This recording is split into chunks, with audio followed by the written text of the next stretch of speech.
Welcome back to the grand stage, Broken Arrow. 8 teams remain. One goal in mind. 3 wins away from glory. The playoffs are here.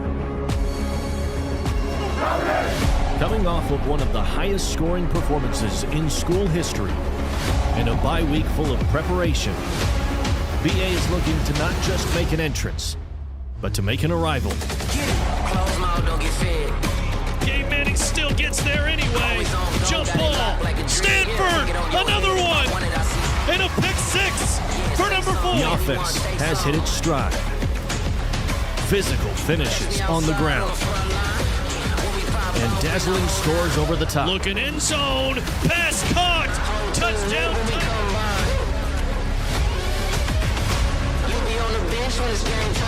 The defense has shut down the run game. And one of the best secondaries in the state locks it up outside.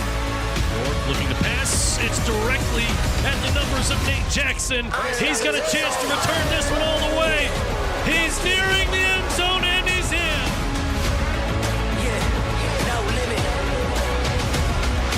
It's up and blocked. It's down on the turf.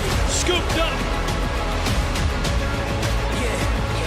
But tonight, the familiarly unfamiliar comes to town. A gunslinger that BA hasn't seen. The Tigers will be tested, but they're ready. This is it. This is the moment. Season on the line. Win at all costs. From Broken Arrow Memorial Stadium, it's game time again. It's the Broken Arrow Tigers and the Mustang Broncos. This is Tiger football, and we are gold-blooded.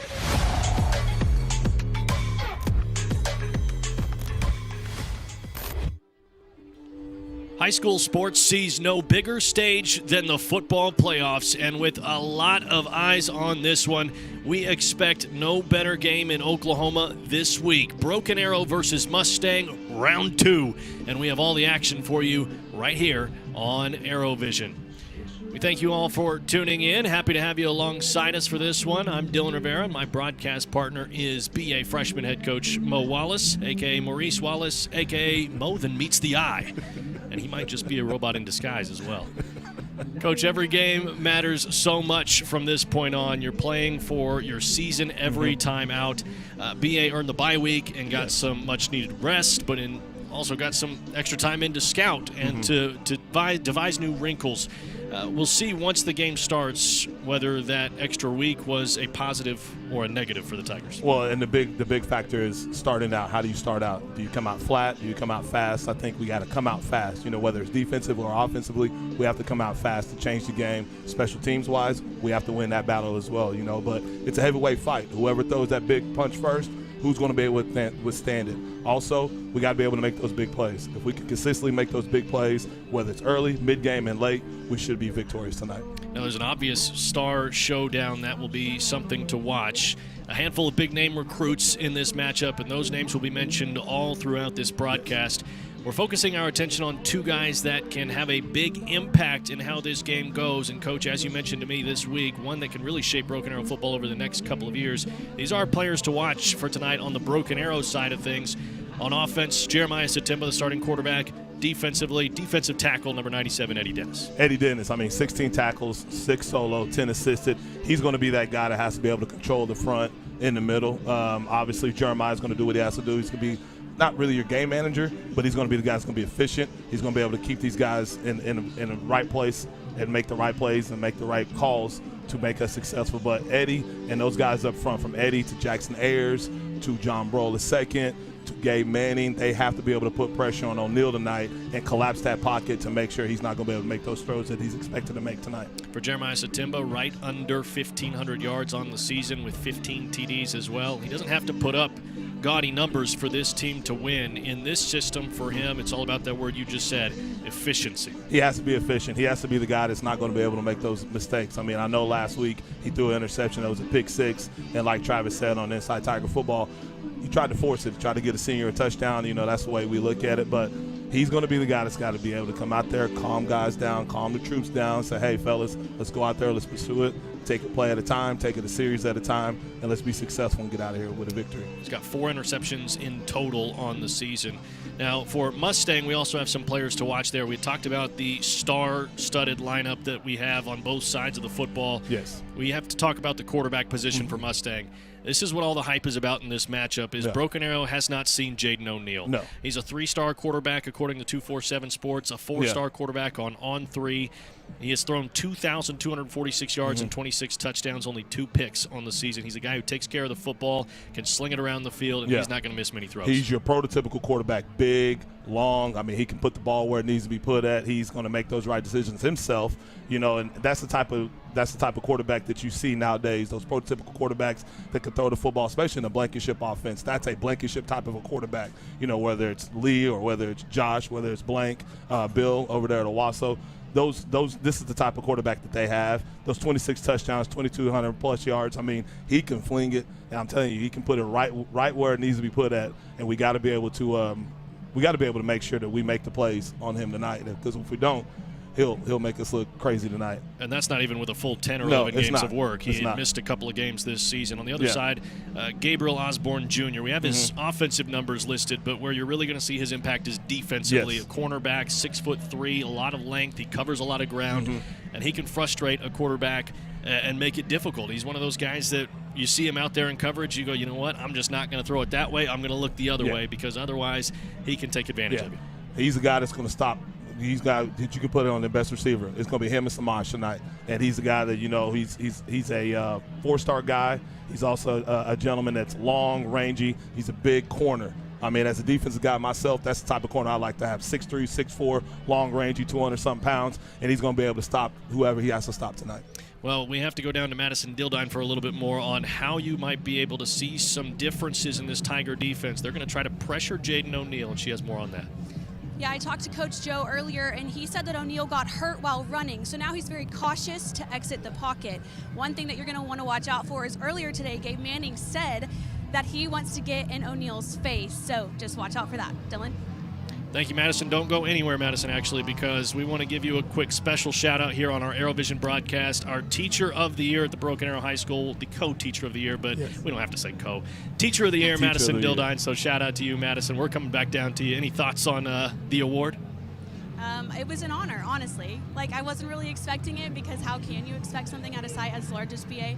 But, yeah, it's an honor for sure.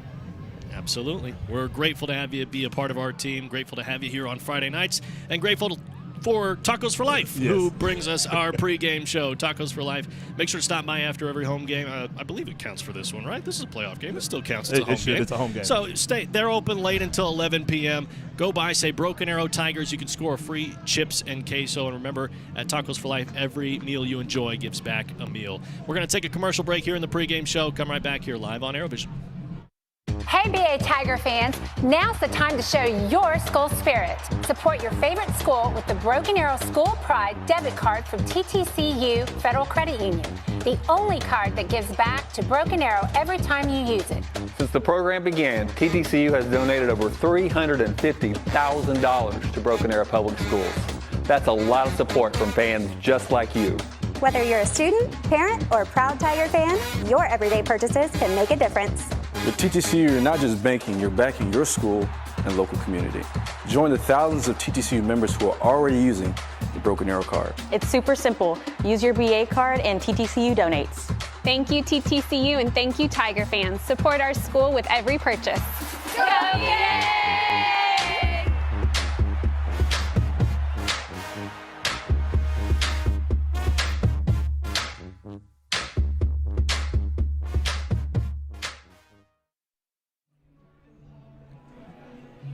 Welcome back here live on ArrowVision to Broken Arrow Memorial Stadium. Dylan Rivera with Coach Mo Wallace and Madison Dildine, Teacher of the Year, Madison Dildine, on the sidelines.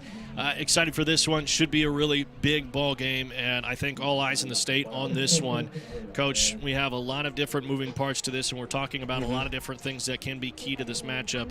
Offensively, for Broken Arrow, I think one thing that's going to be key is making sure that you are able to control the line of scrimmage and open up holes for Corey Sango and Octavian Roberson and Titan Hicks even to make room on the ground and move those chains. Well, that's what we've been doing all season long. I mean, you don't want to come into a game and put a different wrinkle out there.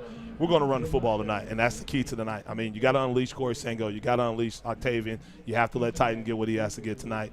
I feel that if we throw the football more than 15 times tonight, that might be a little bit of a problem. But if we can sit up there and just pound, and lean on those guys that they have up front. We are a bigger team than they are up front, whether it's offensive line or defensive line. Lean on those guys and make them feel it.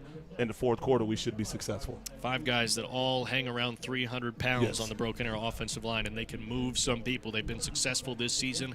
Actually have still only allowed 3 sacks on the season. That was a stat we said early on in this year, about halfway through, and kind of just forgot about this stat. I look back at it again, still only 3 sacks allowed, so really impressive season for the offensive line. And they're going to help drive this ship, and if the Tigers want to make the semifinal, it will hinge very heavily on the offensive line. Now, for the Tigers, they have made the semifinal 13 times in school history, a 4-9 record overall in those 13 games. So you can connect that to saying that they've had 4 championship appearances.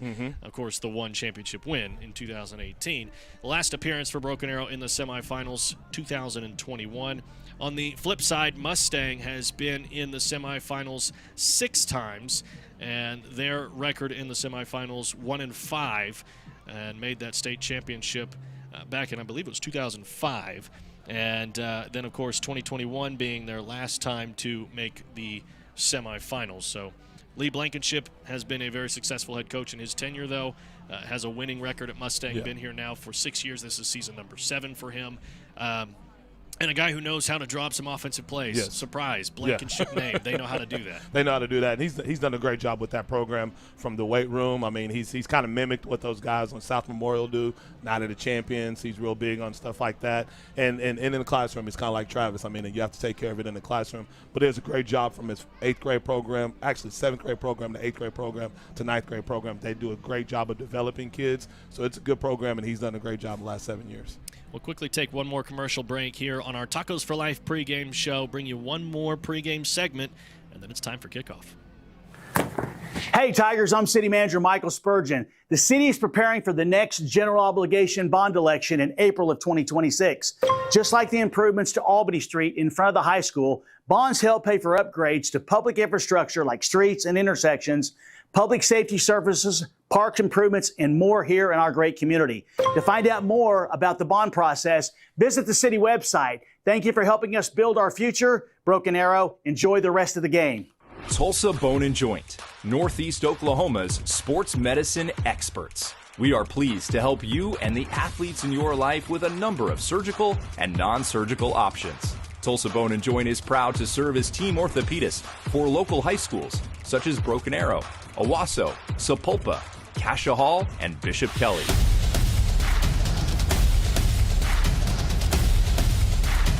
Tulsa Bone and Joint, moving life forward.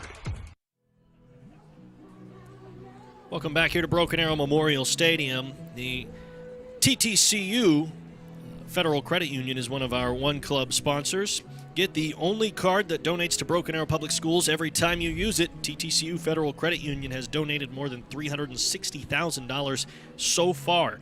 Support the Tigers with your card today. Terms and conditions apply with approved credit.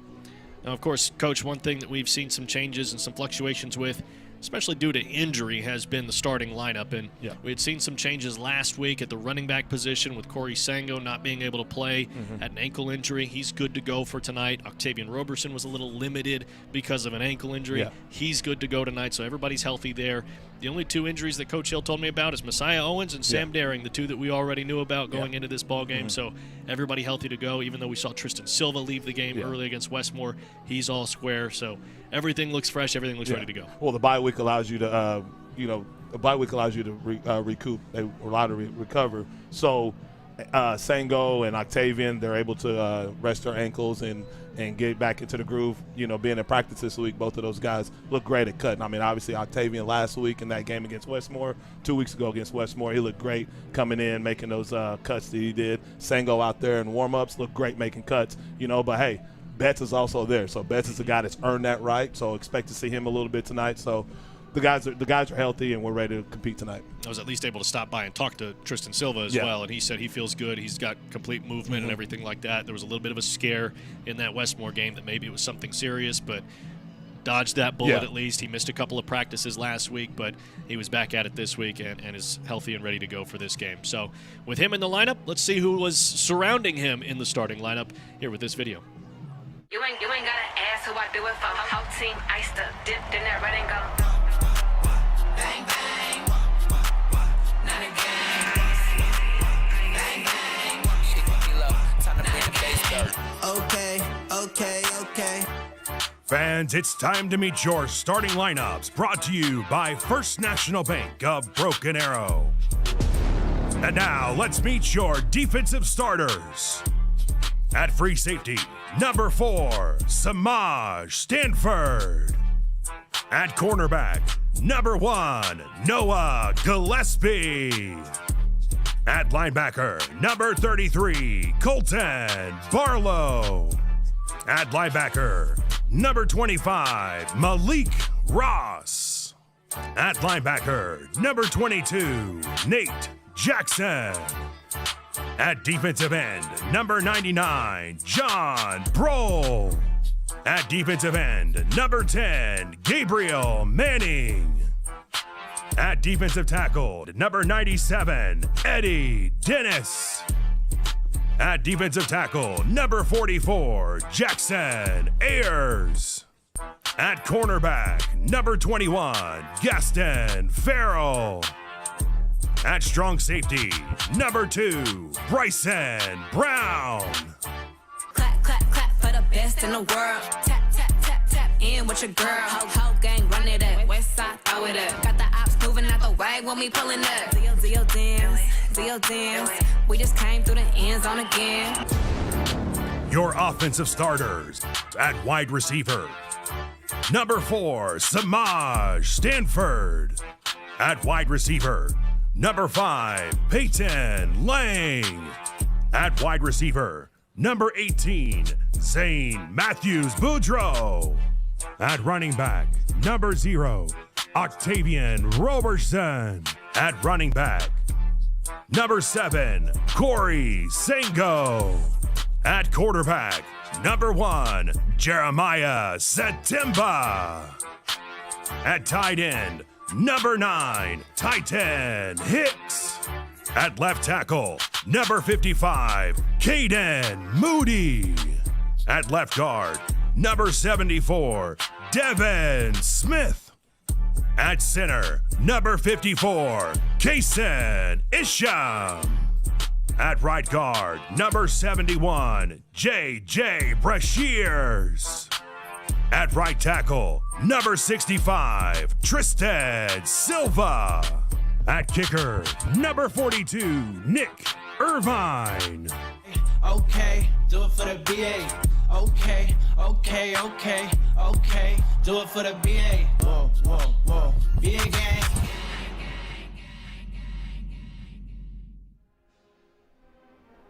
Always cool to see that piece and see how many different guys we have in this lineup and how many special players there are on this team.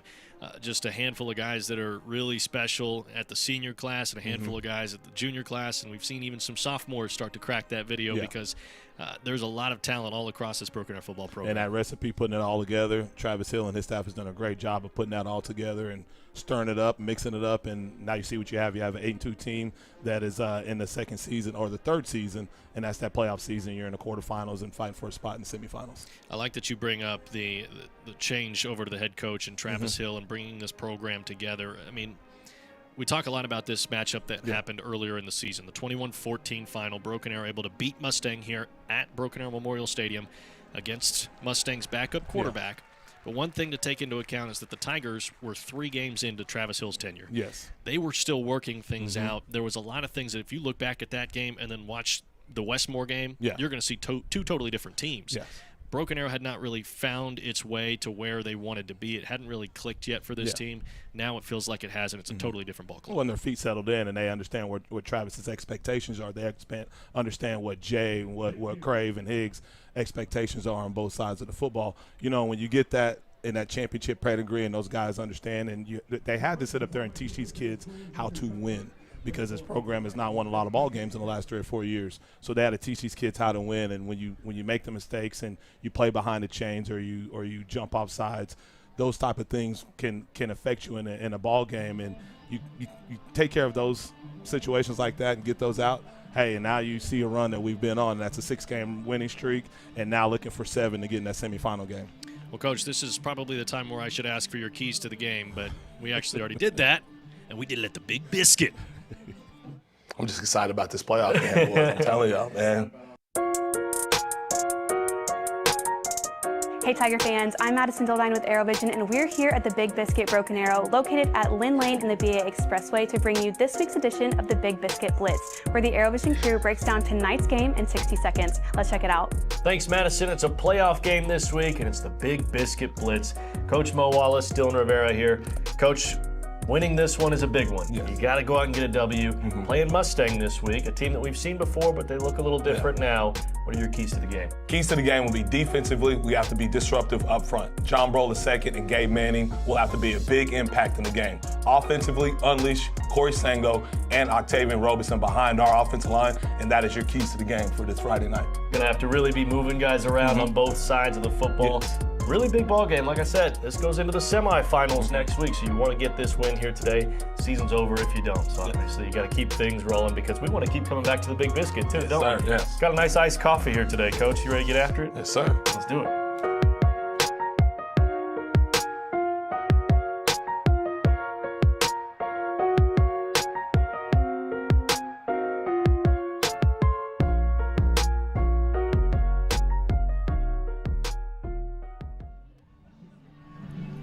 I want to thank one of our One Club sponsors, St. Francis Health System, now hiring across the region with multiple expansions, training programs, and scholarship opportunities. There's never been a better time to join a growing team committed to exceptional care. Learn more at stfrancis.com. Kickoff now just a few moments away. The Tigers and the Mustang Broncos set to do battle here at Broken Arrow Memorial Stadium. Mustang finished the season with a 7-3 regular season record, got one more win in the playoffs. They're now 8-3. The Tigers 8-2 record on the season. So both clubs with 8 wins to their name, looking to make it 9 here tonight. The team captains for Broken Arrow: the starting quarterback, number 1, Jeremiah Satimba; linebacker, number 22, Nate Jackson; safety and wide receiver, number 4, Samaj Stanford; and offensive tackle, number 55, Caden Moody. And on the far side, the team captains for Mustang, number 2, the starting quarterback, Jaden O'Neal; number 28 for the Broncos is Caden Backus, and he's a senior, plays a linebacker position for him. Number 10 is Gage Adams. Excuse me, it's actually Kane Wood, and he plays defensive line and Bronco back. And number 14 is the other team captain. That's Ryder Murphy, wide receiver for Mustang. And the Mustang Broncos. The captains for Broken Arrow are number 1, Jeremiah Satimba. Broncos come into this one averaging 46.6 points per game.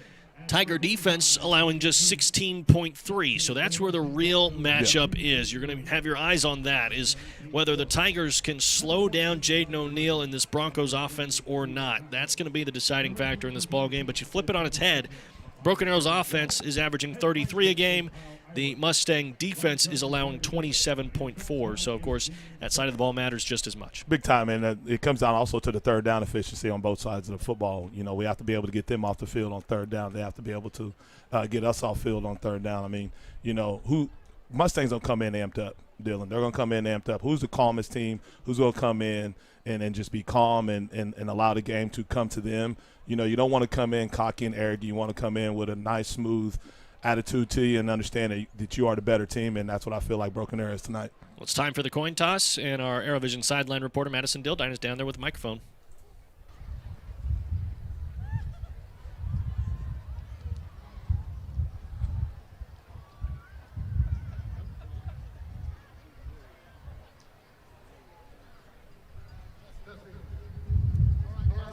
Introduce yourself.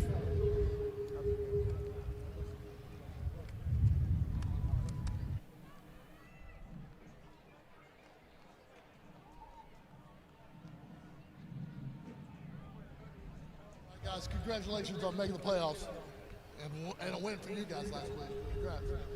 All right, we're going to play hard all the way till the play's over. Push up off the ground, not the ball carrier, okay? Be smart. No crosstalk unless it's words of encouragement. All right? The blue is heads. The center is tails. Center is tails. Blue is heads. What's your call, heads or tails? Tails. Back up so it doesn't hit you. The call is tails. And it's heads. You know what your first one is? That's right. Broken Arrow has won the toss. The first and the second half. Mustang wants the ball. Where do you guys go pick from? All right, you guys go down over here. Right over here. So there you have it. The Tigers will go left to right across your screen in their all-black uniforms, black helmet.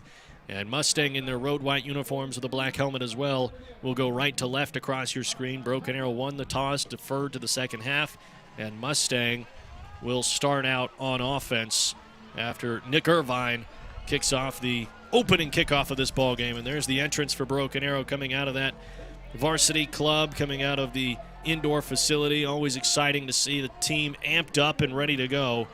And they go straight through the student section.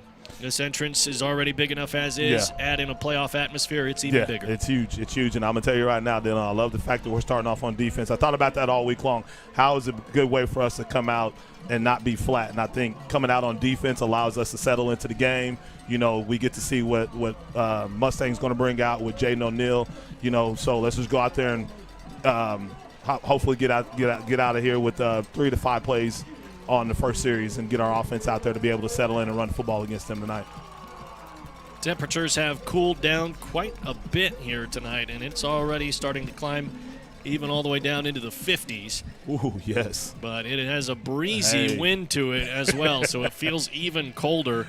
The wind is coming out of the north, so it's going left to right across your screen. So the Tigers will be with the wind here to start this ball game. And that may be a little bit of a challenge as well, is trying to factor in these long balls or anything that goes beyond maybe 10, 15 yards going into this wind. Well, and this is playoff weather in Oklahoma, Dylan. I mean, this is what you expect whenever you get to this time of the year in the playoffs. You know, the wind's coming about 10, 15 miles an hour, about at the north-northwest. You know, nice little cool little breeze. But, hey, this is playoff weather. And, you know, if this was grass out there, the grass would be brown. And, you know, you bring your hard hat for defense and you bring your hard hat for running the football tonight. And, hey, if we got to throw the football, we'll have the win in the fourth quarter. Broken Arrow getting amped up right there at the back of the end zone, just about set to make their run out onto the field. Flags go up, the lights start flickering, and Broken Arrow is making its way out onto the field for a playoff matchup on their home turf. All black unis, back in black, baby. This matchup has a lot riding on it. Semifinal appearance on the line, your season on the line. Winner of this one will play the winner of Bixby and Union in that semifinal matchup. And the Tigers want to be there. It's been a long time coming. 2021 was the last semifinal appearance, as we had said earlier. This coaching staff brand new here at the Tiger facility, and they hope to get back to that stage here in year one of the Travis Hill era. You know, they're brand new, but they do have that championship pedigree. You know, Travis has a few rings on his finger. You know, obviously Crave and Higg were with them down there in Muskogee, and they understand the process to get to the state championship round. You know, obviously they were here. Higg was here with Travis whenever we won it in 18. Jay was here. Jay did what he did over there in Fayetteville as well. So this staff has that pedigree, and I think that's the advantage you know, when you talk about comparisons, you know, the coaching staff, the comparison on the coaching staff, you know, I think we have that upper edge because we have that pedigree. Travis Hill, over his last 3 seasons as a head coach, is 31-5. This is his 24th quarterfinal game of his head coaching career, 172-46 all-time as a head coach. For Lee Blankenship on the other side, this is his 7th season as the Mustang head coach. He is 109-63 overall as a head coach. 2019 6A-1 Coach of the Year, state semifinal appearance in 21. He was previously a head coach at Gore, Beggs, and Bartlesville before Mustang. And in his 5 seasons at 3A Beggs, he was able to make the playoffs every year and was the runner-up in 3A in 2017. So he's been to the stage. He's been there before. He's been in these semifinals as a head coach at the 6A level. It's just a matter of running through Broken Arrow first before you can get back to that stage for Mustang. And if you want to be the champion, you got to go through the heavyweights. And, you know, they talk about, you know, back in the day, the boxing matches, the Olympic trials. If you wanted to win an Olympic gold medal, if you want to win a heavyweight championship, you had to go through the big boys. I mean, and this is what Mustang has to do, East versus West. I mean, we've heard that for years, Dylan, since you were in school, since I was in school. Who's the better side? And obviously the East side has been that for the last 30, 40 years, you know, so – They have good coaches over there. They have some great coaches over there. So, once again, let's get this ball kicked off and let's figure this out real quick. 1995 was the last time a West Side team won the 6A-1 state championship. Yeah. Mustang has a lot of talent, and they can get to that stage if you don't take them seriously here tonight. Yes. Broken Arrow will have to be on their P's and Q's, take care of the football, dominate both sides of the game. Yeah, it looks like they got Osgood back there on the bottom hash. Crowd is rowdy. The smoke goes firing up out of the student section, and the ball goes flying out of the end zone. A touchback, and Mustang's offense will take over.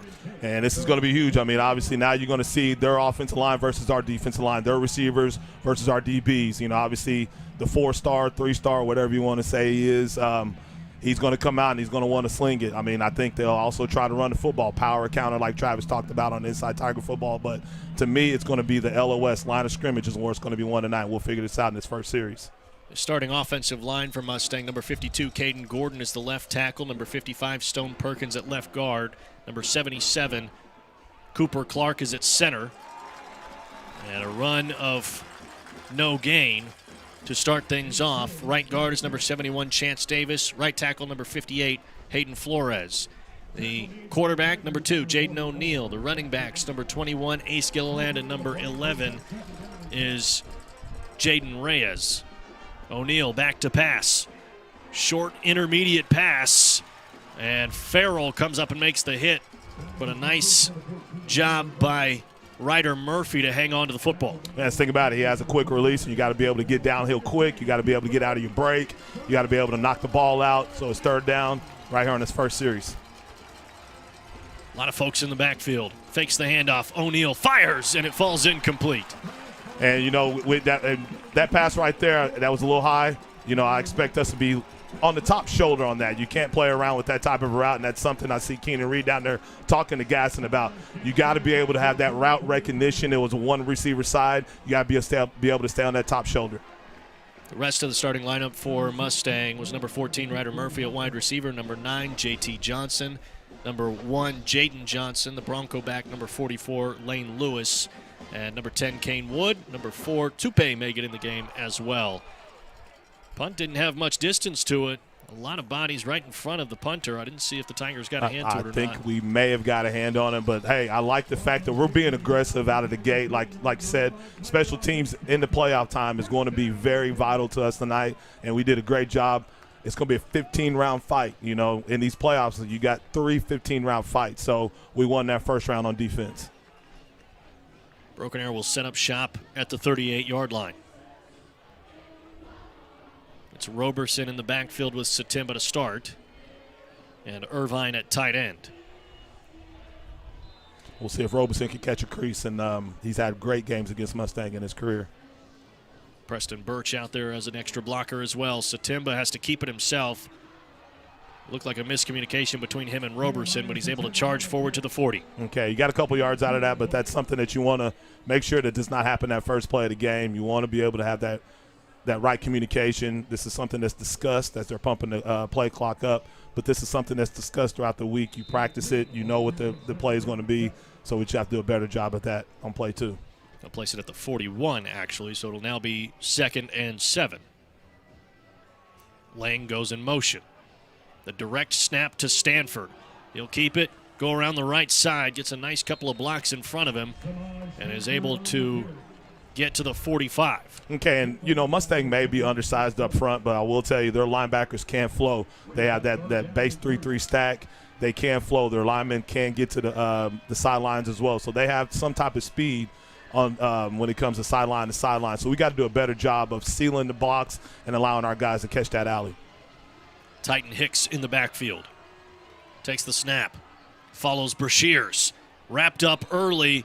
Brought down short of the marker. And that's kind of, I say that's a little iffy spot right there. I think he probably got a little bit further than that. But, these are some of the best officials throughout the year. So big shout out to the OSSAA, making sure this game is going to have some of the best officials at it. So it's 4th down. 4th down and 1. Ball at the 47. Coach, in this scenario, you go for it, right? You got to go for it. I mean, this is playoff time. This is where the ball is going to be. This is field position. So if you don't get it, you're still in the right position on defense when it comes to field position. Hicks takes the snap. Bounces it to the outside. He's got running room. Titan Hicks off to the races. And he's brought down from behind by Mustang, but a huge gain on 4th down. Hey, great job by Titan Hicks. He gets stymied at the line of scrimmage, bounces it outside as we see this beautiful play right here by Titan Hicks. Great job, great play call, great recognition by him to get upfield. I'll have to talk to him about getting some little bit more speed there, but you know what? hey, I'll take that. And let's go ahead. 1st down, 1st and goal for the Tigers. Shotgun. 3 receivers out there. Satimba hands it off. It's Roberson. He'll follow his blockers and gain a couple. And we're sticking to the game plan, and that's running the football, and that's what you have to do. You have to be able to lean on these guys tonight, and you got to tell offensive linemen, if you want to get to the next round, you got to be able to do your job tonight, and we're doing a great job so far up front, led by Case and Isham at center. Tigers in the Buffalo Wild Wings red zone. Ball on the 4-yard line, pistol formation. Handoff, Roberson, end zone, touchdown Tigers. Great job, kick out block. Good job by Roberson seeing that, making a cut back. Touchdown Tigers. This is a great game right now, 6-0. Simple as can be, Broken Arrow methodically running it down the throats of Mustang and into the end zone, the Big O. Tigers strike first. And great job by Moody by kicking that block out right there, doing what he has to do, getting hands, making sure that end doesn't get inside. He did a great job. Roberson sees it, makes a cutback, gets upfield, 6 points for the Tigers. Great job. This way to start out. We talked about this a lot in the Westmore game. Something to watch, actually, here in these Broken Arrow Tiger games is Nick Irvine kicking these PATs. He's at 41 straight. The school record is 48. And it felt like the defense got off the line early, but there is no flag out. So the streak comes to an end there at 41. Wow. Well, hey, just go out and just play some defense. Once again, that's I feel that guy he kind of got into the neutral zone right there. But, hey, you got 2 guys, 2 side judges that felt like that he was onside by the time the ball snapped. But it's all good. Tigers are up. Defense is playing great. Offense is doing what they're supposed to do, and that's running the football tonight. 6-0 scoreline. We'll be right back here live on ArrowVision, brought to you by Kinetic.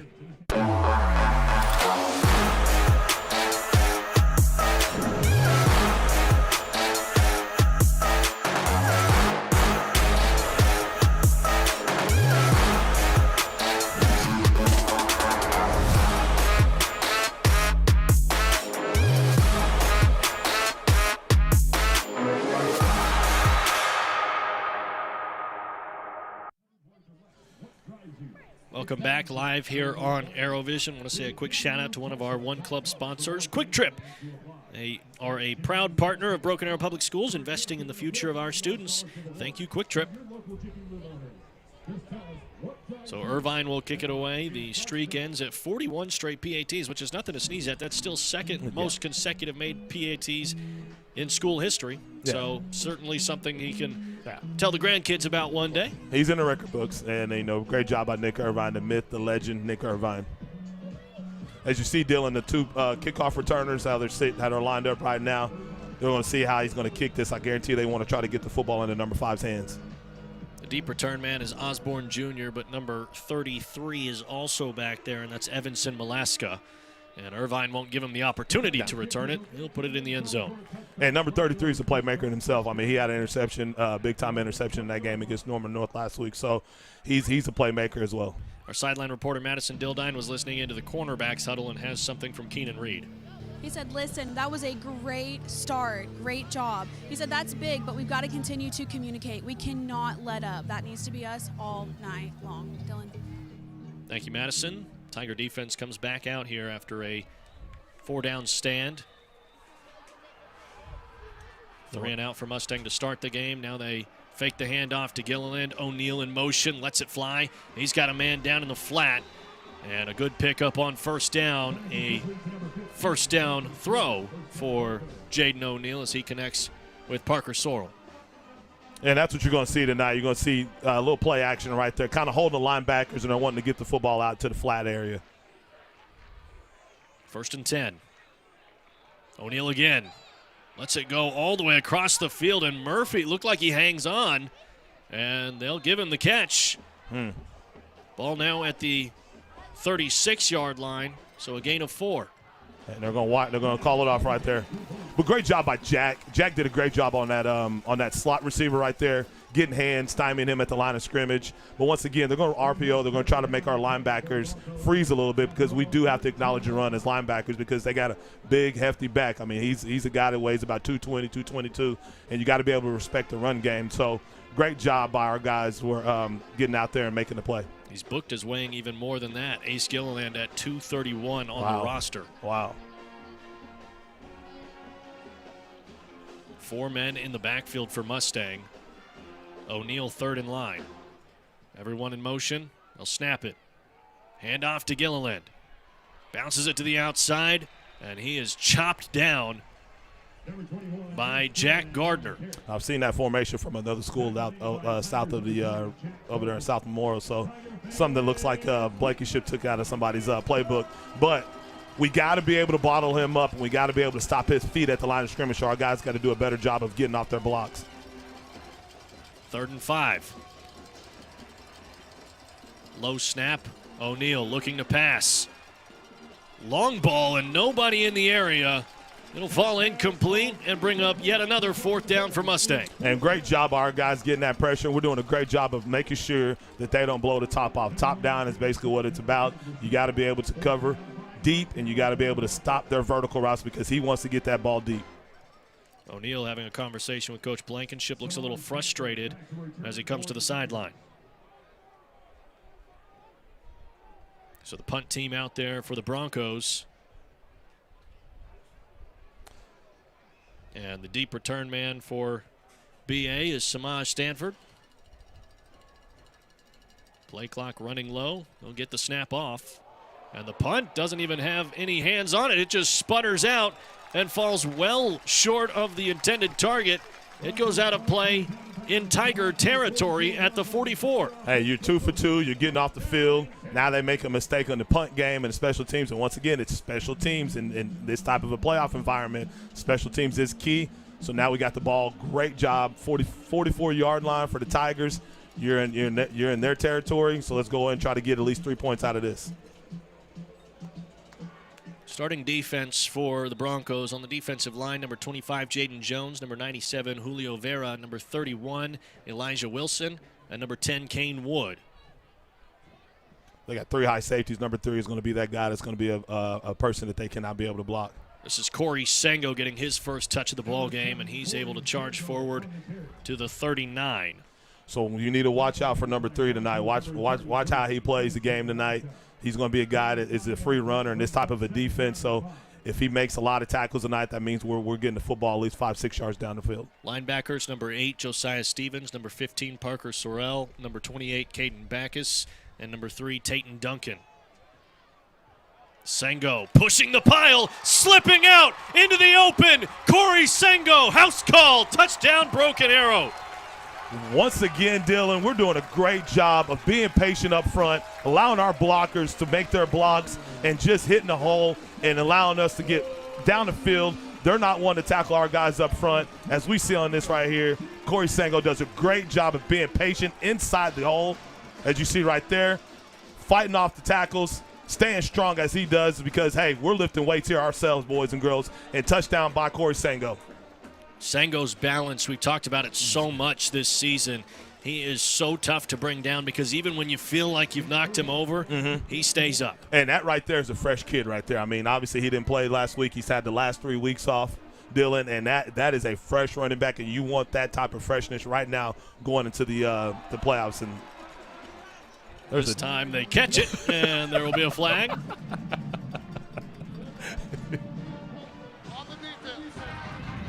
Now you consider probably going for it. It looks like the unit will change. Yes. And you try to get that point back that you lacked from earlier. Jay has about 4 or 5, maybe up to 10 plays in his playbook that he likes on 2-point conversions. So this would be a play that they've obviously practiced many a times throughout the week and throughout the year that we should just go right to. You got to like this if you're an O-line guy. Look at the big package out there. Almost every offensive lineman on the roster lining it up. Hicks going to try to run right behind him, pushing and in. 2-point conversion is good. The Tigers with a 14-0 lead on Mustang in a pivotal playoff game. We have 3 more quarters of action plus the rest of this first quarter live here on ArrowVision coming up next.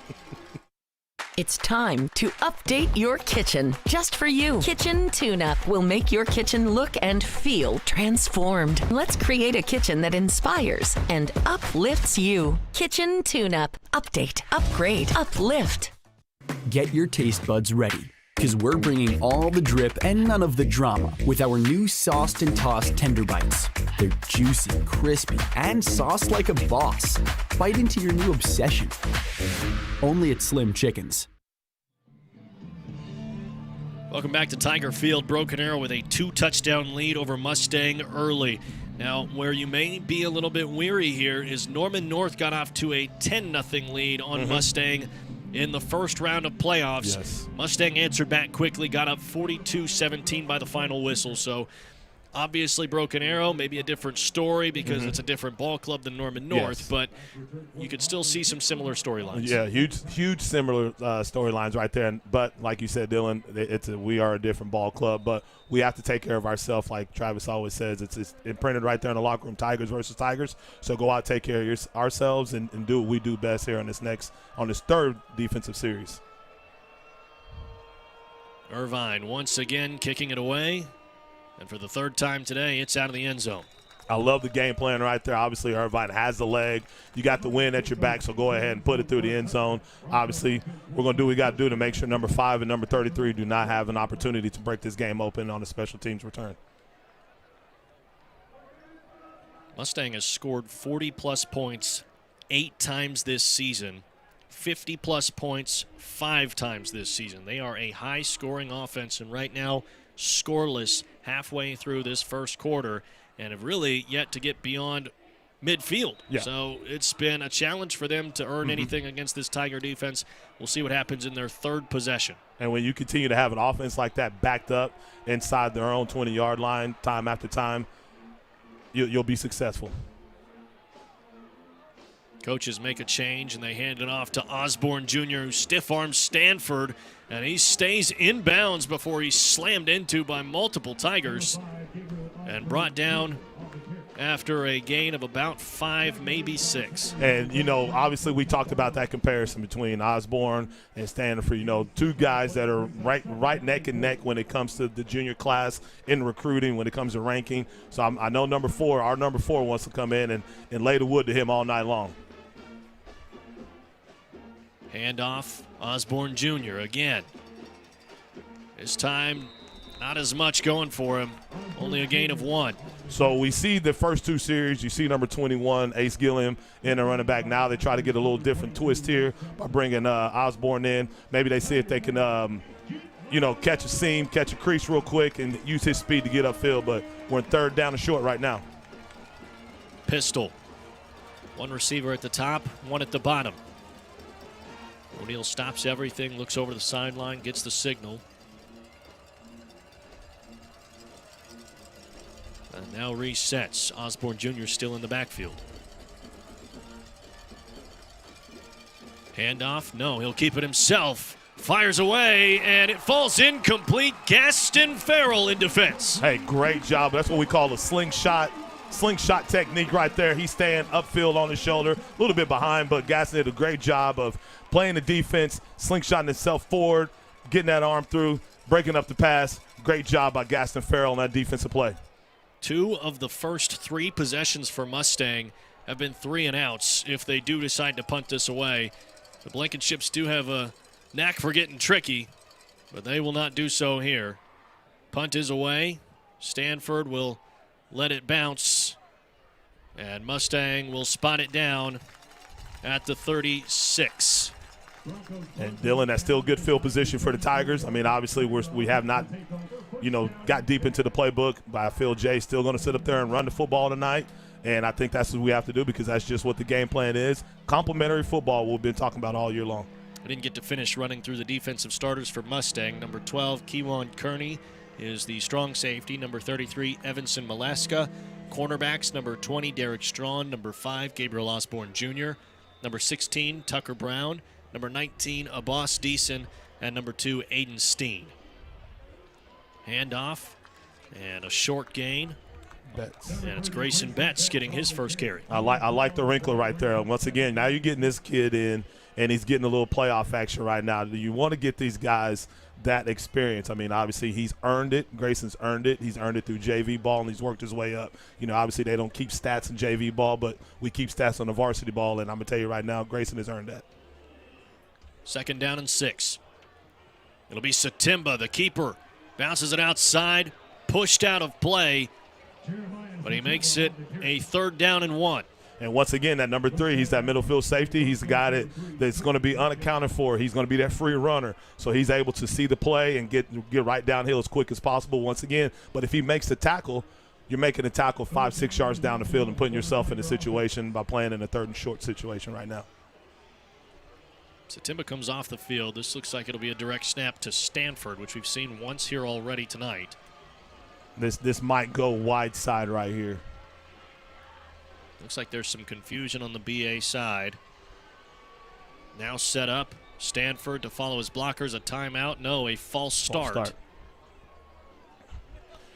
Okay, now you're going back to your traditional offense right now.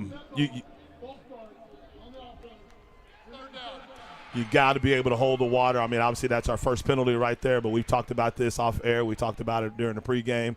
We got to be able to not make those mistakes. I mean, obviously we're up 14-0 right now, but throughout the year we've taken care of business when it's come to penalties.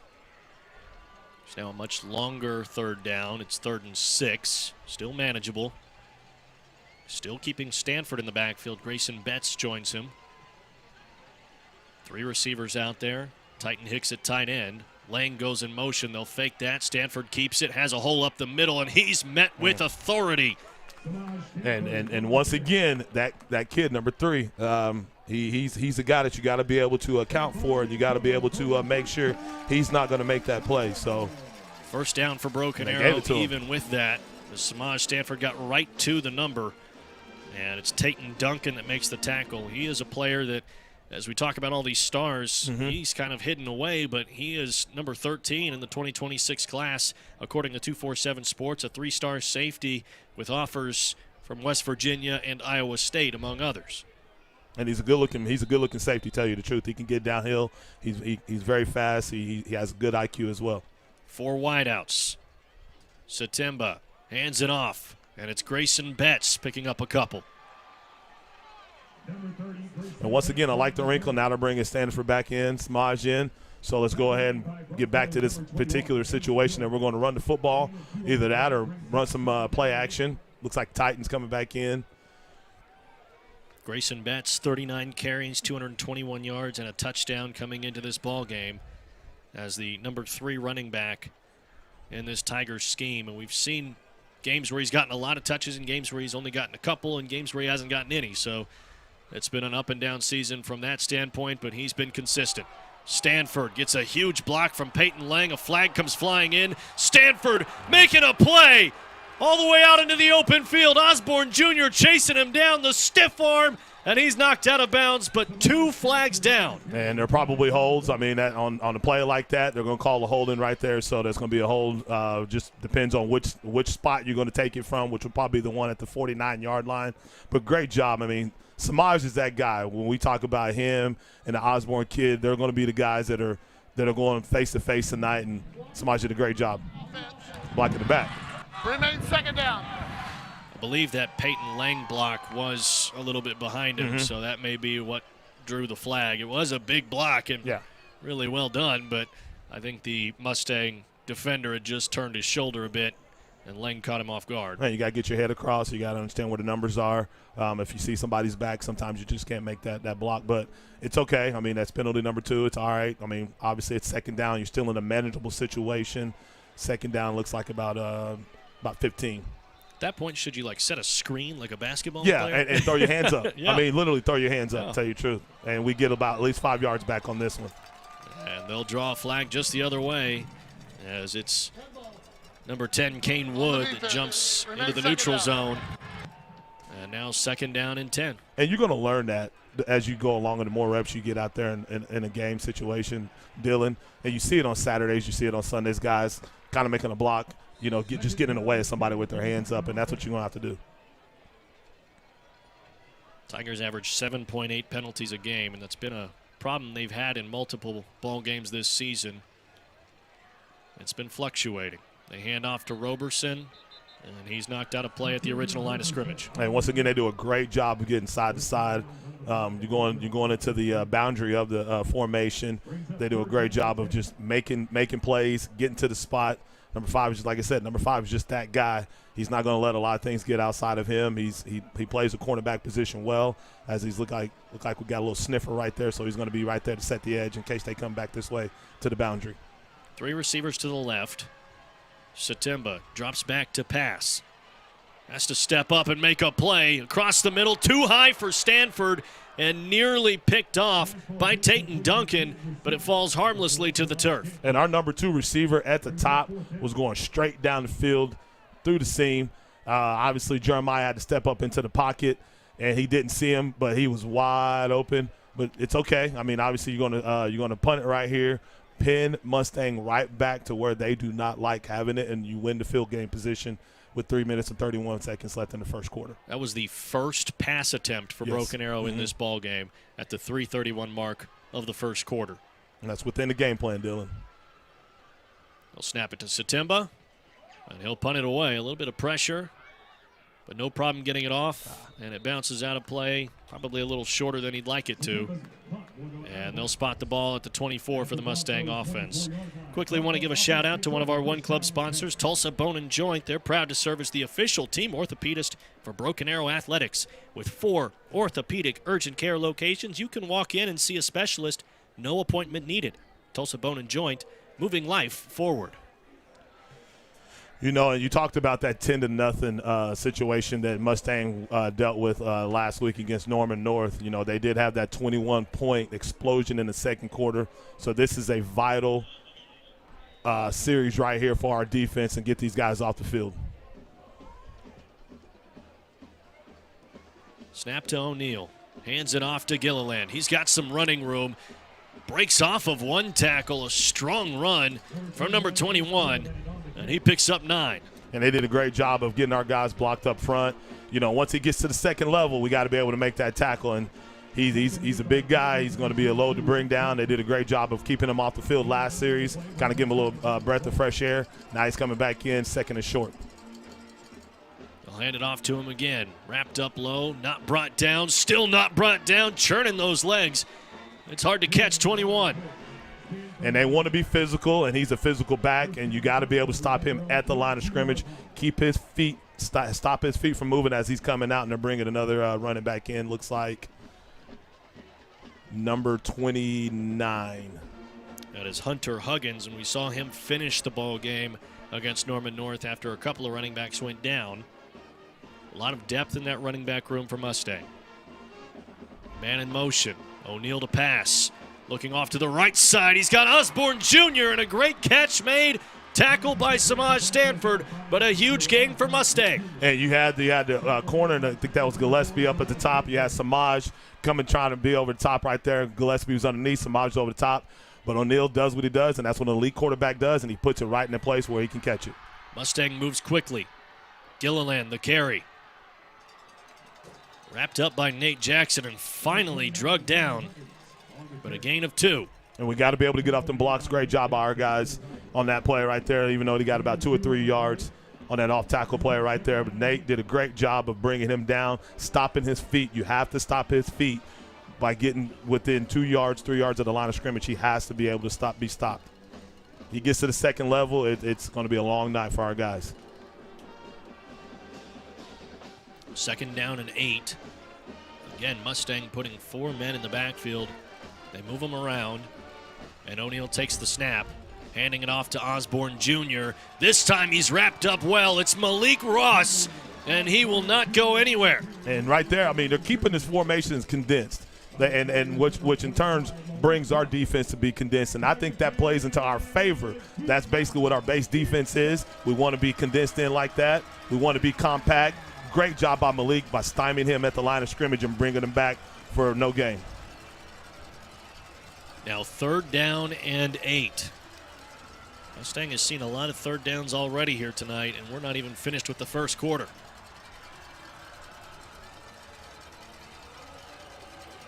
O'Neal hands it off to Osborne Jr. He falls forward and gets past the 20, down at the 19. 4th down upcoming. And I'm sure Lee had 2 plays in mind right here. The first play gets you an amount of yardage that you want to get because he know he's going to go for it on 4th down right here. Doesn't look like they might be bringing a field goal unit in, try to get some points on the board. Field goal unit will make their way out there. And I'd play safe right here. I wouldn't even try to go after it. Just play safe. Make sure they don't have any shenanigans going on. This is number 9, Harrison Daniels, the junior kicker. He is kicking directly into the wind. And that may make this a little bit more challenging. The scoreboard right behind the uprights. Lefty kicker is set. Ball snapped, and they'll fake it. Looking to let it fly, and it falls incomplete. The Tigers stymie the Mustang Broncos once again. No points up on the board for Mustang, and the Broken Arrow offense coming back out there. Hey, Dylan, we got 3 seconds left in the quarter, and I'm going to tell you right now, you got to clear the shenanigans, and that's exactly what we did. Great job by our defense by staying patient, not being drawn off sides, calling a fake right there. Great job by Samaj. Samaj making the play. That's a special teams play right there. Great job by our defense, getting off the field, turning the ball over. Good job. That celebration, that's that no-fly zone. No-fly zone, baby. Madison Dildine was listening in as the offensive line trots out there. Coach Adcock was saying, hey, we have got to get lined up a lot faster when Samaj is out there with us. He said, go be physical, but keep moving the ball. Dylan. Thank you, Madison. Tiger offense taking over at the 19-yard line. The snap to Satimba and the handoff. And breaking free, that's Stanford, it looks like. No, it's Sengo, and he's able to fall all the way forward to the 40. A huge gain for Corey Sengo. I'm going to tell you right now, Dylan, this kid, number 7, is ready to go tonight. He is fired up. You're not going to take him down. Watch as he gets into the middle of the pack. And he's gone. He's not going to stop his feet. Great job as we go into the second quarter. Tigers up 14-0. Keep it right here live on ArrowVision. Second quarter coming your way here in just a moment.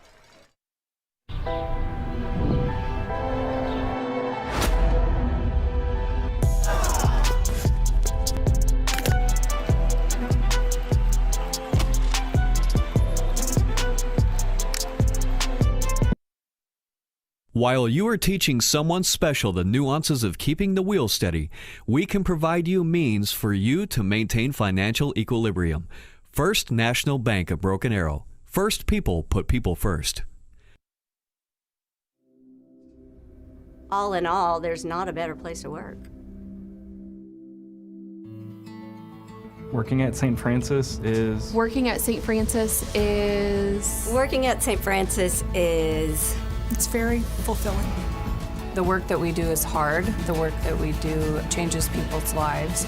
It's more than a job. It's more than a job. It's more than a job. It's more than a job. It's a calling.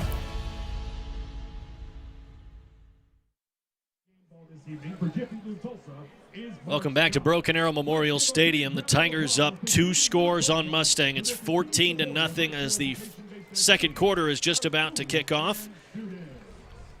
The quarterfinal matchup between Mustang and Broken Arrow here. Tiger offense coming back out there with the chance to make it a 3-score lead before half. And Dylan, we talk about physicality. I know Mustang, we're talking about that all week long on our coach's show. Some publications down there on the west side, we're talking about physicality. And right now, Broken Arrow is taking it to him. Hicks takes the direct snap. Tries to run right behind Isham. And he can't get more than a yard.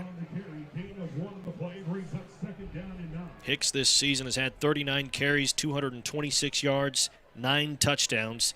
And if you go back to that first game against Mustang, he only had 1 carry for 8 yards and a touchdown.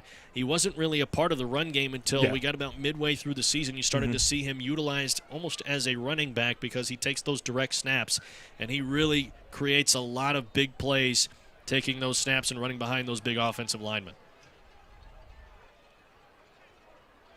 Stanford in motion. They'll hand it off to him. Cuts it back inside and wrapped up nicely by Gilliland. And going back to your Titan Hicks comment, you know, it's just something getting used to Jay's offense, and I think that's what our kids were doing. You know, it's some people say it's a complex offense. You know, Jay getting used to the personnel getting used to Jay. And when you figure out what you figure out with Titan, now we got what we have, and we have a dual threat guy that can play tight end, that can play running back, that can play quarterback. He's your Travis Kelce. He's your, Jeremy Shockey in this offense. 4 wide receivers out there. Stanford is behind the tackle. Now he goes in motion. Satimba will look to make a second pass attempt on the game. He connects with Stanford, who jukes one defender and goes down beyond the 40-yard line, and a big pickup for Broken Arrow. And as you see right here, they rush 3. 3 only come, but I'm going to tell you right now, Jeremiah does a great job of pinpointing where he needs to find. Shift on the offense. 2 men in motion. Never got reset. Well, hey, that negates that play right there. But still, great job by Jeremiah of finding, him and Samaj having the communication that they have. Samaj finding the hole in the zone and being able to settle, and Jeremiah getting the football to him. We got 3rd down and long right now coming up. 3rd down and 12 now for the Tigers after the penalty. 3rd down and 12 for the Tigers. 3 receivers out there. Hicks at tight end. Sango in the backfield alongside Satimba. They only rush 2. They'll pass it out to Lang, and it falls incomplete. Well defended by Mustang. It's Derek Strawn coming up and interfering with that pass. And the Tigers are now in a punt situation. And Derek Strong is another DB that is getting a lot of looks by the next level. He's another long-rangey, big DB that can make the play. He did a great job right there by breaking that pass play up. Senior 6'4.5" on the roster. Weighs 185. Satimba's deep to punt it away.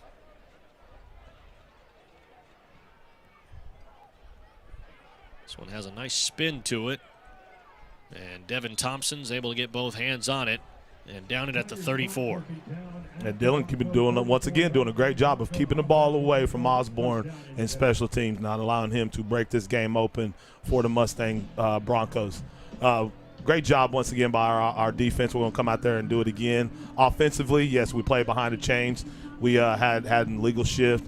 We had some situations going on right there that we just got to clean up. Levy talked about, being physical, lining up, just being patient, and we got to do that on offense. Mustang offense back out there. O'Neal signals and everybody shifts around.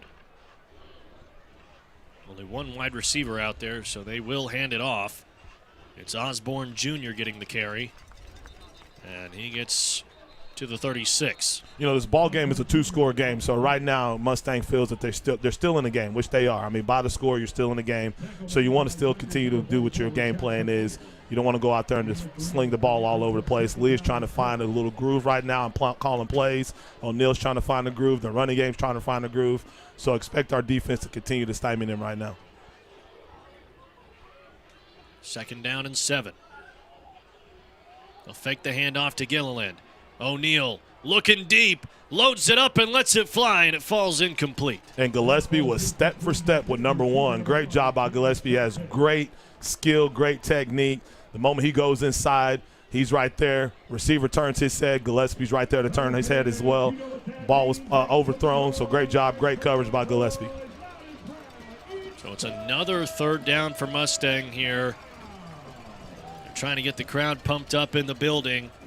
Lee Blankenship described it as a hostile environment prior to Game 3 earlier this season for the Tigers. He knew what Broken Arrow was about over here. And the student section getting after it, the pride of Broken Arrow, making noise, and now a timeout for Mustang. And that's a good timeout for Mustang right there. Try to figure it out. 3rd and about 7 right here for them, so great timeout by Mustang. We'll take a commercial break. Come right back here, live on ArrowVision, brought to you by Kinetic.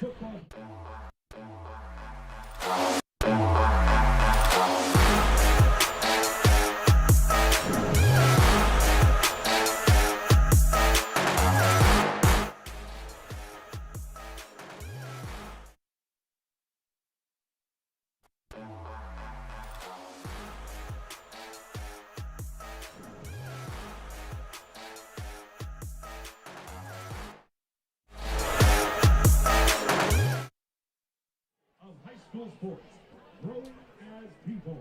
Learn more at protectthepurpose.com. Well, I have covered Country Financial.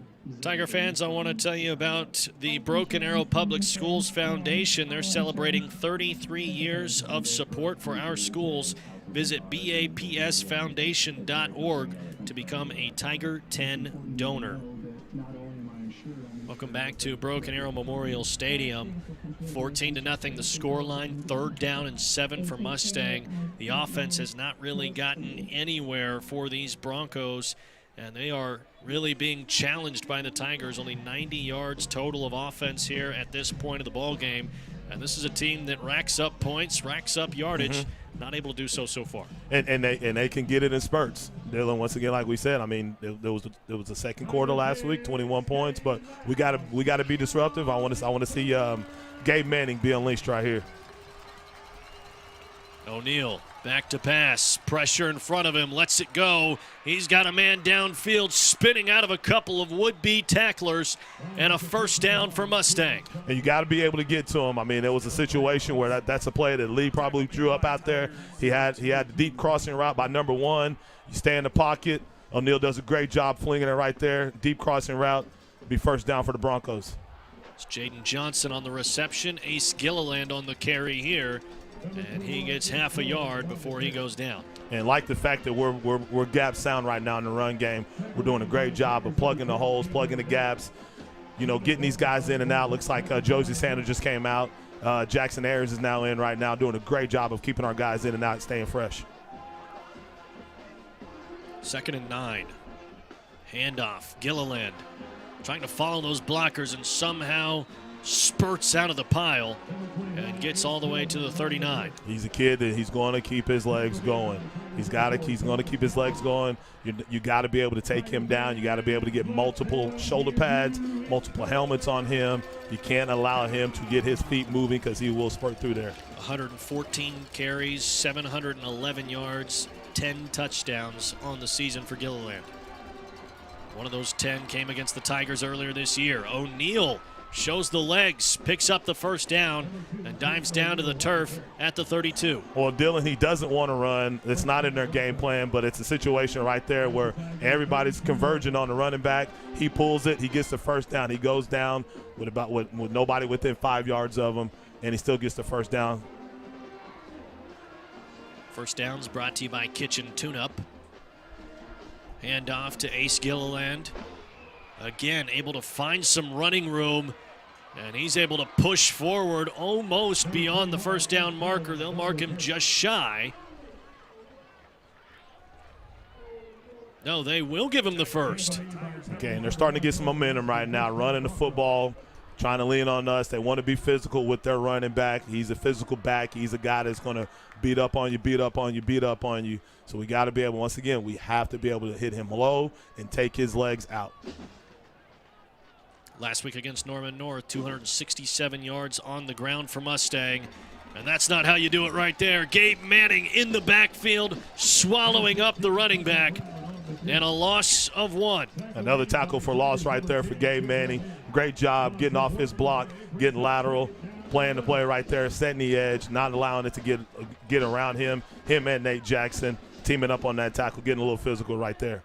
3rd tackle for loss for Gabe Manning on the season.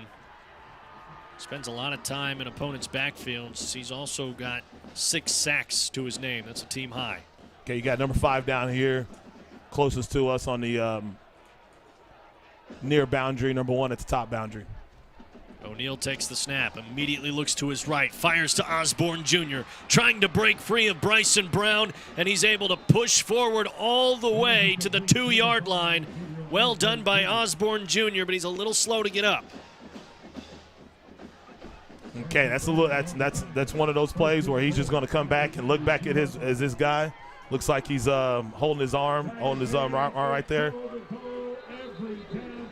Osborne Jr. is hanging his left arm as he jogs over to the sideline. Malik Ross in on the tackle as well. And Mustang's knocking on the door. Sorry about that, Dylan. This is the big down right now. Big series right here, 1st and goal. They'll go to Gilliland. Tries to run it up the middle, and he is cut down from underneath. And it was Nate Jackson that took him out from his legs. And we'll keep an eye on Osborne right there. Nate Jackson did a great job. And that's what you have to do. I mean, you're in a situation now that you have to be – the lowest man is going to win. Lowest man is going to win on the goal line, and we got to be the lowest man. We've done it down here. We did it against Union. We've done it against Westmore. We'll do it. We'll hopefully do it against Mustang. Colton Barlow was there as well. Gilliland again, bouncing outside, wrapped up, brought down, no gain. And this is where it ratchets up. You got to ratchet up. Number 4, hey, he's down there. He's fired up. Great job, as you see right there. They're going to give it to number 21, Ace. Ace tries to bounce it outside. A little hold right there, but, hey, they didn't call it. I'll take it. Great job by Samaj. Now you got a little RPO action. You want to try to hold the linebackers. We'll probably go man-to-man down here. 3rd and 3. Home crowd getting loud. Shotgun. O'Neal to pass. Fakes it. Gonna have to run it. Doesn't have anywhere to go. Sacked in the backfield. And it's 4th down. And what are you gonna do, Mustang? What are you gonna do? Once again, little RPO. Looks like we got a flag. Oh, come on. It goes against Broken Arrow. I think it'll be against Nate Jackson. And these officials, I mean, it's playoff time. Emotions are high. You know, however they're going to call it, they talk to the teams before the game, Dylan. They let them know that you know, there's certain things that can't be said. They let them know that we know emotions are high, but you got to still be able to play the game within the rules. After the play down count, dead ball, unsportsmanlike conduct on the defense, half the distance to the goal line, remains 4th down. Still 4th down, which is okay. It's after the play, which is just fine. So now the ball is set at about the 3.5, 4-yard line, and, you know, Mustang's going to go for it. They're not going to kick a field goal. They're going to go for it. Hey, they're fired up. You know, sometimes I say just let kids play. It's an emotional game. Let them play. Let them, you know, if they're going to talk, they're going to talk. Let them. But you got to be able to communicate with them and say, hey, that's you can't do that. You know, so at least give them a warning. But hey, 4th down and 4. This is a critical down. The Tigers have had 4 down stands earlier on this season, looking to make a playoff stand here. Mustang trying to get on the scoreboard. O'Neal takes the snap, fakes the handoff, looking off to his left. Pass incomplete. The Tigers stand strong again. And great job by Gillespie, one of the top corners in the state. He's going to be a guy, he's going to take the slants away. Both corners took the slants away. They wanted to go a little stop route right there, try to get it to the outside shoulder of the receiver. It was thrown badly by Jaden O'Neal. Turnover on downs. Great job by our Tigers. It was Jaden Johnson out there on the outside, and he just couldn't get his hands around to catch it. Noah Gillespie, as you said, in coverage, well defended. And now the Tiger offense takes over, ball at the 3-yard line. He had an opportunity for it. He just couldn't make the play right there. And the playoffs are about who's going to make the play. And right there, Broken Arrow's defense made the play. 5 minutes to go here in the second quarter. Handoff. And tackled quickly. It's Octavian Roberson on the carry. He gains 1. And this is where you want to try to get the football as far away from the goal line. Let's get the first down. You know, chip away. 4 minutes and 47 seconds left in the half. Chip away, chip away, chip away. Make this a methodical drive to get some points on the board.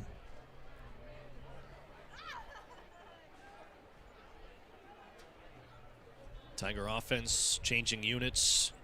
Nick Irvine and Titan Hicks in the backfield.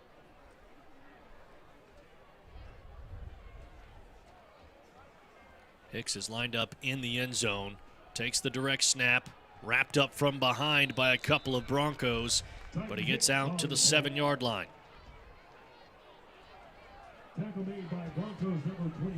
Okay, now you're sitting at a 3rd down and manageable. You kind of want to still run the football. You don't want to put it in a situation where you want to throw in and something might happen and a bad play happens and now you're in a different type of a situation. Try to draw them off sides. They're changing the play at the line of scrimmage. 2 receivers left, 1 to the right. Hicks the tight end. Roberson the running back. Snap to Satimba. Roberson gets the carry. Dodges 1 tackler but wrapped up by the ankle. It's Gilliland making the hit. And he ran into a friendly fire right there, Dylan. Ran into some friendly fire. If he makes that clean, he's probably still running for end zone right now. But took some time off the clock, maybe a minute and a half off the clock. Now you're in a situation where you're going to 4th down, you're backed up to your own end zone, get the snap, get the punt off. Mustang might try to come at it right now, but you still want to keep the football away from the guy that's in the back receiving the punt. But I think they got somebody else in for number 5. As we had said, Osborne Jr. went to the sideline holding his left arm down. So we'll have to watch and see if he's able to make his way back into this ball game. Punt gets out to the 45, and Mustang's offense will take back over.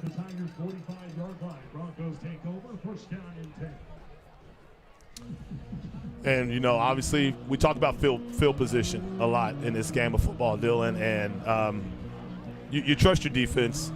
Your defense is the one that carries this ball club so far this season, even though the offense has done a great job the last 4 or 5 weeks of the season of putting points on the board.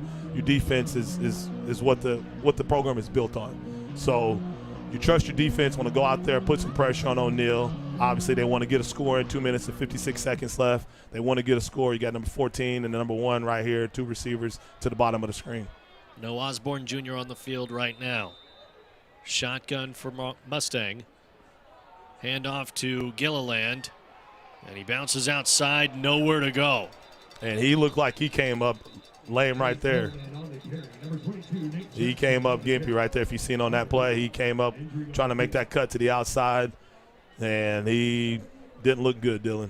He's still down right now.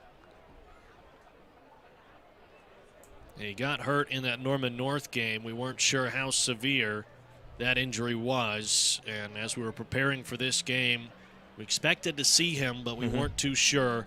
Still able to come out here and play up to this point, and now, as you said, a non-contact injury, trying to make a move, suddenly just came up slow, and now down on the turf. We'll step aside for the injury timeout. 2 minutes, 40 seconds to go in the second quarter, live here on ArrowVision, brought to you by Kinetic.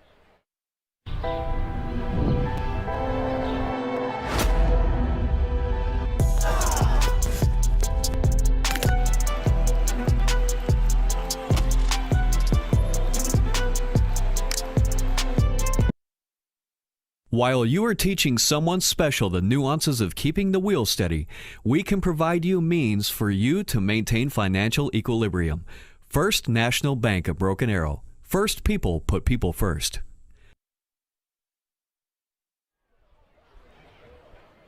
Welcome back to the quarterfinal action here at Broken Arrow. The Tigers and Mustang going head-to-head in a pivotal matchup. This is just the 4th time that Mustang has made the road trip up here to Broken Arrow. The Tigers and Broncos 3-3 against each other all time. This is the 5th time they've met in the playoffs. Met in 08, 2013, 2014, and 2015. And imagine this, they split it 2-2. Second down and 7 for the Broncos. We got the big boys up front. Let's see what they can do getting pressure on O'Neal right now. Second down and 7. O'Neal looking to pass, rolling right, flag out, and the ball goes soaring out of bounds. And that might be a hold on number 58. There is a flag. When you drag a player down to the ground like that, that's a big-time hold. Looked like that was number 58. We're talking to head coach Travis Hill for Broken Arrow right now. Mustang's offense is backing up. Holding on the offense. 10 yards, remain second down. It looks like we got Osborne back in right here at the bottom of the screen, Dylan. Back in the ball game. Looks like that left arm's still good. I don't see any extra tape or anything like that, but certainly something to watch. But with number 21 out, that brings the physicality to your run game. So, I mean, do you become more one-dimensional here at the end of the first half? Running back there right now, number 16, is Tucker Brown. 2nd and 17. They'll fake the handoff. O'Neal looking to his left. Gardner in coverage, but Mustang still making the play, and a first down with a flag out.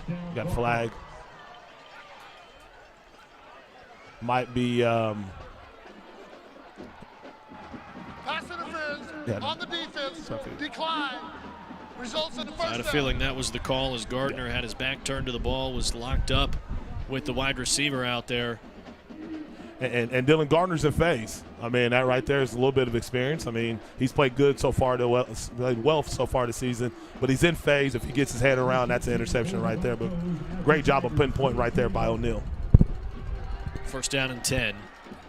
O'Neal quickly snaps his hips over to the right side, gets it off to Osborne Jr., makes a couple of guys miss, stutter stepping, pushed out, but did he get in? The referees say he's in. Touchdown, Mustang. Hey, we got to make that tackle. I mean, that tackle has to be made right there at about the 10-yard line. We can't just dance around. We got to keep our head up. We got to make the tackle, keep our eyes on the hips, make our tackle right there. I'll tell you what this is. This is a great player making a great play happen. Yes. That's 3 Tiger defenders in the area. He's able to make 2 of them miss, and the other one is only able to push him at the last moment as he crosses the goal line. Mustang now trailing just 14-6. Point after try on the way. Up and good. 1-score ball game. The Tiger offense should come back out and get the ball here in just a moment. But you never know with those Blankenships. Trick play might happen. 14-7 scoreline. Second quarter. 2:03 to go. Keep it right here live on ArrowVision. It's time to update your kitchen just for you. Kitchen Tune-Up will make your kitchen look and feel transformed. Let's create a kitchen that inspires and uplifts you. Kitchen Tune-Up. Update, upgrade, uplift. Get your taste buds ready, because we're bringing all the drip and none of the drama with our new sauced and tossed tender bites. They're juicy, crispy, and sauced like a boss. Bite into your new obsession. Only at Slim Chickens. Welcome back to Tiger Field. Mustang getting on the scoreboard. 14-7 score now between the Tigers and the Broncos. Dylan Rivera here with Coach Mo Wallace. Madison Dildine is on our sidelines. And the deep return man is Samaj Stanford for Broken Arrow as the kick team comes out for Mustang for the first time tonight. Hey, and Dylan, I mean, it's a classic fight right now. It's a classic prize fight. You know, you get through round 1, round 2, round 3, round 4, round 5. You know, you're ahead on the scorecard. You're ahead on the punches, all this and all that. The next, you know, you get to round 6, round 7. And they hit you with the one. So now it's our responsibility to go out there and respond to the haymaker. Stanford makes the catch at the 1-yard line. Finds some running room. Cuts it to the outside. Ball's down. Roberson's got to fall on top of it, and he does. Hey, and that's a great. It's okay. It's okay. I mean, that means the ball is bouncing your way so far tonight. And great job by Samaj. Great job by our guy Agent Zero, Octavian, by staying with it. As we see right here, great return. He sees the hole. He hits the hole. Is what you want on a kickoff. He's got to be able to protect that football. You don't want to sit up there and carry it like a loaf of bread. Stanford remembered last game against Mustang. He fumbled the football, and it resulted in a scoop-and-score TD for the Broncos, and he talked about that this week when I had a conversation with him. He brought it up on his own and said, I had to watch on the scoreboard as they took it the other way, and I was cramping up laying on the turf. I remember that. And they took it all the way to the house, and he goes, that was my mistake, and he knows that. Hey, it's getting a little chippy out there, and this is playoff time right now. I mean, obviously the officials are going to try to keep it tamed down and everything, but, hey, we just keep on running the football. Great job by our guys. Obviously, Corey's going to be the one that's going to be the workhorse right now going into the with 1:23 left in the half. 2nd and 7, ball on the 42-yard line. They'll give it off to Sengo. Great blocking from the offensive line, moving the chains. First downs tonight brought to you by Kitchen Tune-Up. Hey, and great job once again. He sees it, and you talked about it off air in one of the commercial breaks. You're liking the way our guys are seeing the holes, seeing the creases. Great vision by them tonight so far, and brings up first down. 1 minute to go in this second quarter. The end around. It's Stanford getting to the edge, running out of play, and stopping the clock. They'll mark him down at the 26. Great perimeter blocking by our guys on the edge right there. I know their coaching staff was over there screaming that there was a hole, but great job by our slot guy by making the block to help Samaj Spring right there. That's number 9. That's Titan Hicks. Doing a great job making those blocks. 2nd and 3, 56 seconds on the clock.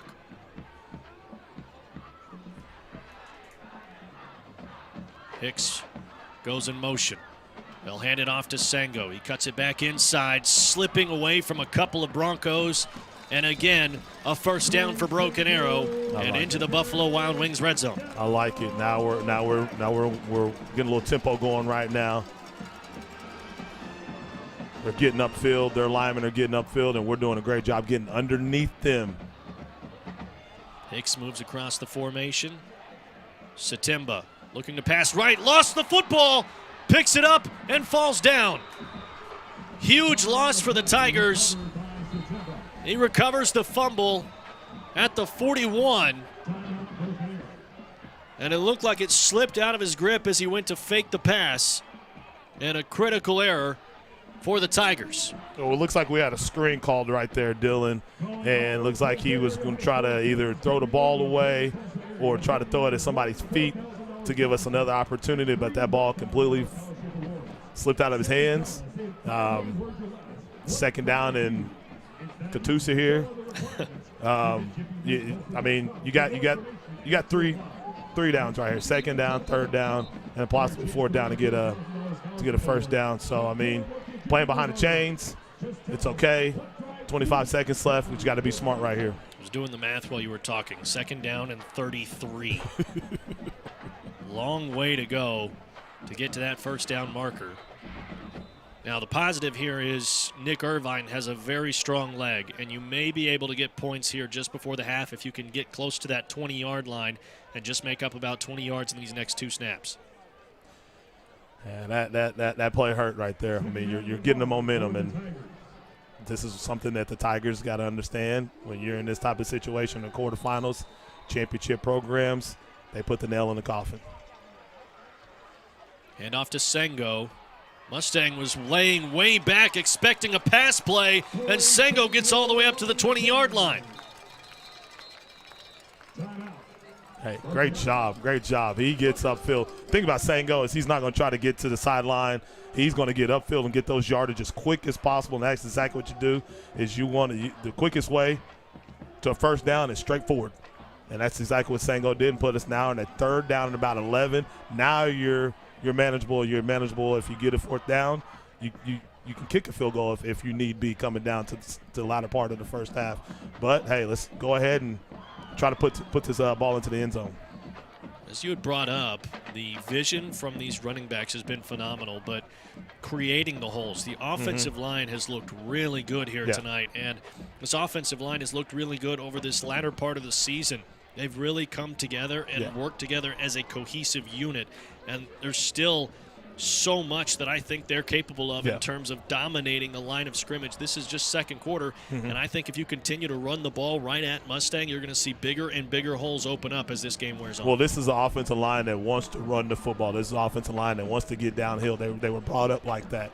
You know, they've gelled together as the season went along, getting used to Coach Levy, getting used to Nick Gorman, getting used to, you know, Coach Broyles and them on the offensive line. So they want to go downhill. That's what they want to do, and they want to punish you as Mustangs now in a 3 front. Hicks takes the snap, wrapped up from behind, and he goes down at the 16. So it will be a 4th down and 8. And you want to get the ball in the middle of the field for Nick. Call timeout with about 2 seconds left on the clock. And there it is. Broken Arrow used their final timeout with 1 second remaining. And Irvine will likely come out and try to get 3 points up on the board. He's 2 for 2 on field goal attempts this season and had been 41 of 41 on PATs until tonight. And we'll see if he's able to push it through the uprights here. And in this timeout, obviously you're going to get some wind. He has the leg to cut through the wind right now. But what you want to do right now is you want to make sure that we get the snap, make sure we get the hold, you know, make sure that, you know, Mustang doesn't get the penetration, kick out those guys trying to come off the edge, get them off their path, you know, and Irvine, take a deep breath, do what you do best, swing that leg, put the ball through the uprights, and let's go into halftime up 17 or up 10. Broken Arrow in first halves this season has been absolutely dominant, outscoring opponents 206-52 in the first half. Only trailed 1 time at halftime this season, and it was against Fayetteville in game number 2, trailed by just 3 points. Yes, and hey, and I'm gonna tell you right now, our guys are doing a great job. I mean, that's just what we've come to as a program, you know, and what we've done in the spring and in the summer, you know, and they know how to just come out there and let's try to win these ball games. So we got Gardner on the hold right now. Senior Nick Irvine lining it up. The spot will be down at the 23. A timeout from Lee Blankenship as he tries to ice the kicker. And that's a timeout you want to take. You don't want to take those timeouts into the locker room. So you want to sit up there and call that timeout, kind of get him to think a little bit about it. You know, like you said, Nick's a senior. He's been here, done that before. So seeing him kind of have a little smile on his face coming off shaking hands right there. So it is a little chilly out here tonight. You know, I mean, it feels good to me, but I'm just saying it's a little chilly out there. Our sideline reporter, Madison Dildine, just chimed in our ears and said she's freezing down there. We'll have to get them hand warmers to her, you know. So, ball on the 16-yard line. I think typically the rule of thumb is you add 17 yards for a field goal attempt. So you're looking at a 33-yarder for Nick Irvine and a chance to go 3 for 3 on the season on field goal attempts. And well within his range. I mean, like we said, it's all about the snap, the hold, make sure the laces are where they're supposed to be. He keeps his head down and, you know, just let that leg go through, and it's elementary. It's something that you've been doing a long time, Nick. And let's go ahead and put our guys up by 10. Imagine a little bit of credit is due to Brian Whitlow, the kickers coach for Broken Arrow this season. He's been working a lot with Nick Irvine and probably plays at least somewhat of a small part in the perfect season.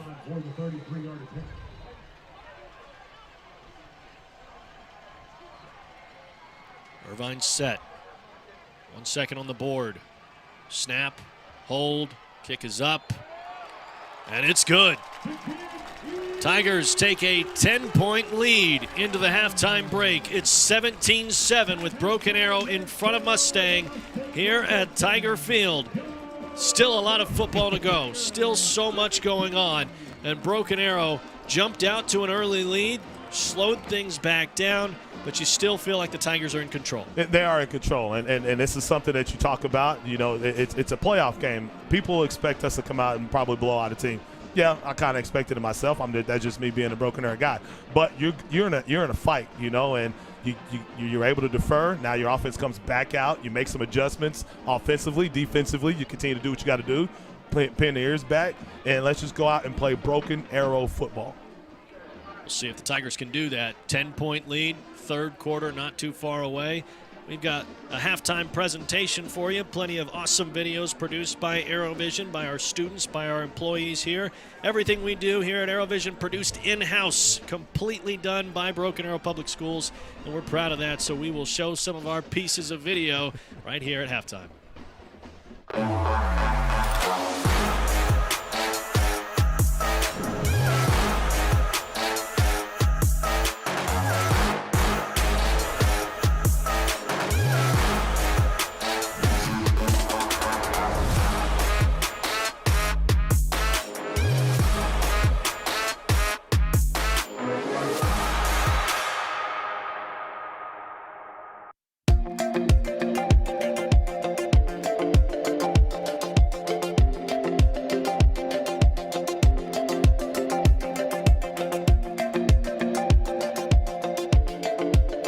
Tiger family, Dylan Rivera here with your monthly update on the exciting progress we're making thanks to your continued support of the 2023 bond issue. Let's take a look at what's new across our district. This month we're celebrating several major milestones made possible by your investment in our schools. At Rosewood Elementary and Highland Park Elementary, we recently held ribbon cutting ceremonies to open new classroom additions designed to help manage student growth and keep class sizes low. These beautiful new learning spaces give students and teachers more room to connect, collaborate, and learn, ensuring that our youngest Tigers have the best possible start. Creekwood and Aspen Creek Elementaries will soon see similar improvements, all thanks to the 2023 bond. Moving up a few grade levels, we also celebrated the grand opening of the Sequoia 8th Grade Academy. This project has been years in the making. Originally envisioned as part of the 2015 bond and interrupted by the pandemic, community input and careful planning to stay within budget resulted in a beautiful, modern facility that reflects our district's commitment to maintaining low class sizes and providing exceptional learning environments. Now home to nearly 400 8th graders, SEGA stands as a proud extension of the Sequoia campus and a shining example of what's possible when our community and district work together for students. We also celebrated the ribbon cutting for the Fine Arts remodel at the Broken Arrow High School, a project that gives one of the most successful arts programs in the nation even more room to shine. The newly renovated learning and rehearsal spaces will allow our talented student musicians, performers, and artists to reach new heights, both in the classroom and on the stage. These ribbon cuttings represent more than just new buildings. They're a reflection of our community's commitment to excellence and opportunity for every student. We're so thankful for your continued support of the 2023 bond issue, and we're looking forward to showing you more of the progress we're making in the months ahead. But until then, remember that in Broken Arrow Public Schools, the best is yet to come.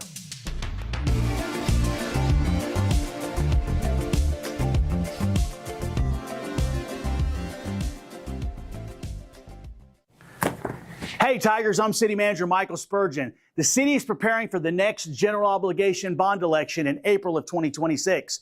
Just like the improvements to Albany Street in front of the high school, bonds help pay for upgrades to public infrastructure like streets and intersections, public safety services, parks improvements, and more here in our great community. To find out more about the bond process, visit the city website. Thank you for helping us build our future. Broken Arrow, enjoy the rest of the game. Hey BA Tiger fans, now's the time to show your school spirit. Support your favorite school with the Broken Arrow School Pride debit card from TTCU Federal Credit Union, the only card that gives back to Broken Arrow every time you use it. Since the program began, TTCU has donated over $350,000 to Broken Arrow Public Schools. That's a lot of support from fans just like you.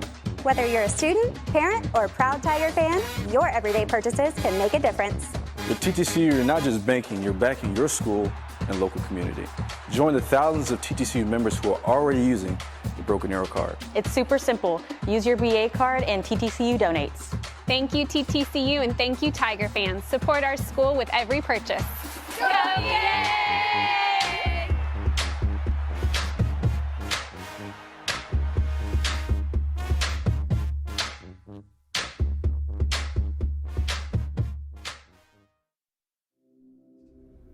all in all, there's not a better place to work. Working at St. Francis is... Working at St. Francis is... Working at St. Francis is... It's very fulfilling. The work that we do is hard. The work that we do changes people's lives. It's more than a job. It's more than a job. It's more than a job. It's more than a job. It's a calling.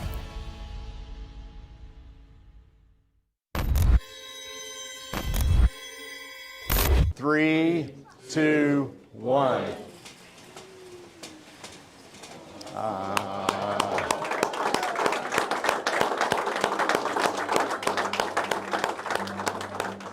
The infamous gold jacket, I always thought that has a place in Broken Arrow history that he wore. And so today we'd like to unveil a kind of a special memento and case that we designed for Coach Waymeyer.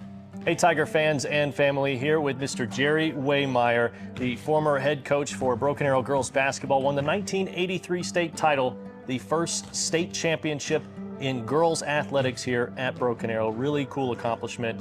And today honored with his own memorial section here at the Tiger Fieldhouse. He's got his yellow jacket in there. He's got some really cool little notes and things and pictures in there, and it's really awesome. You're gonna have to come out and see it. But Mr. Waymeyer, first I gotta ask you, just what are the emotions like? How are you feeling right now? Well, I was very shocked when Chuck, last year at the end of basketball season, he took me to the trophy case and gave me an idea of what they wanted to do, and I said, sure, that's fine, and then got closer and closer. And he says, you do still have that gold jacket there, don't you? And I said, yeah, I've got that gold jacket. When I was coaching, I wore it to the big game. I didn't wear it every night, but I wore it to big games and everything. Definitely had it on the state championship game. Yes, sir. That Saturday afternoon against Muskogee. And really feel honored, appreciate what you're doing here. Well, talk to me a little bit about today and what it meant to you to have your family here and be a part of this celebration. Yeah, well, we, as you can see, we got a pretty good sized family there and everything, but can't do it by yourself. You gotta, family was behind me all the way, and then you gotta have good players, you gotta have good assistant coaches, and I was lucky. BA's special. It's, grew up, I was born and raised in Bixby, and grew up pretty close. Yeah. And it's home. 45 years, it's home. And it always will be now with the yellow jacket in the trophy case, and we're so excited to be able to honor your legacy. And Mr. Waymeyer, I haven't been able to talk to you for very long, but I can tell that you are a very genuine man, and I appreciate you coming over here and spending the time with us.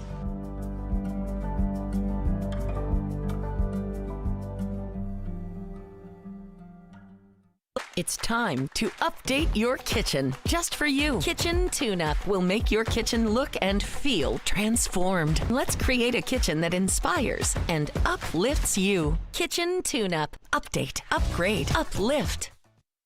Get your taste buds ready, because we're bringing all the drip and none of the drama with our new sauced and tossed tender bites. They're juicy, crispy, and sauced like a boss. Bite into your new obsession. Only at Slim Chickens.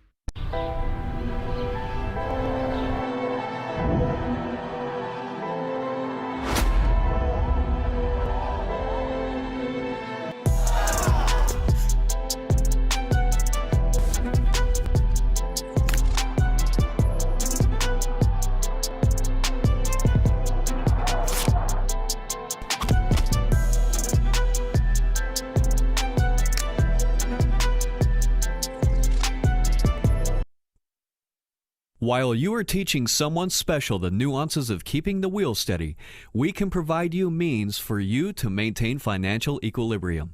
First National Bank of Broken Arrow. First people put people first. Tulsa Bone and Joint, Northeast Oklahoma's sports medicine experts. We are pleased to help you and the athletes in your life with a number of surgical and non-surgical options. Tulsa Bone & Joint is proud to serve as team orthopedist for local high schools such as Broken Arrow, Owasso, Sapulpa, Cascia Hall, and Bishop Kelly.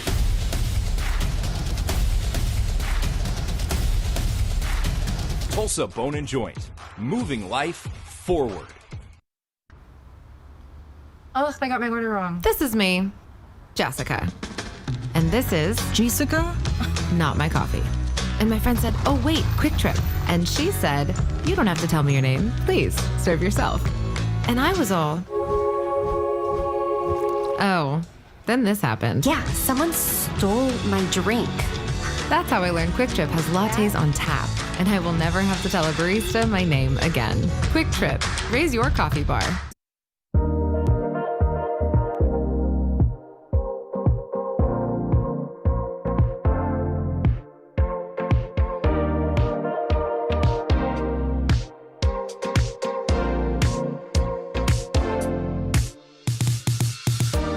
Well, Shields has been a fantastic partner from before they opened. I mean, they've extended the invitation out to Broken Arrow Public Schools on what they could do. We could not do what we do without partners like Shields. And so it was important to bring our teachers in and celebrate them and give them an experience that is unforgettable.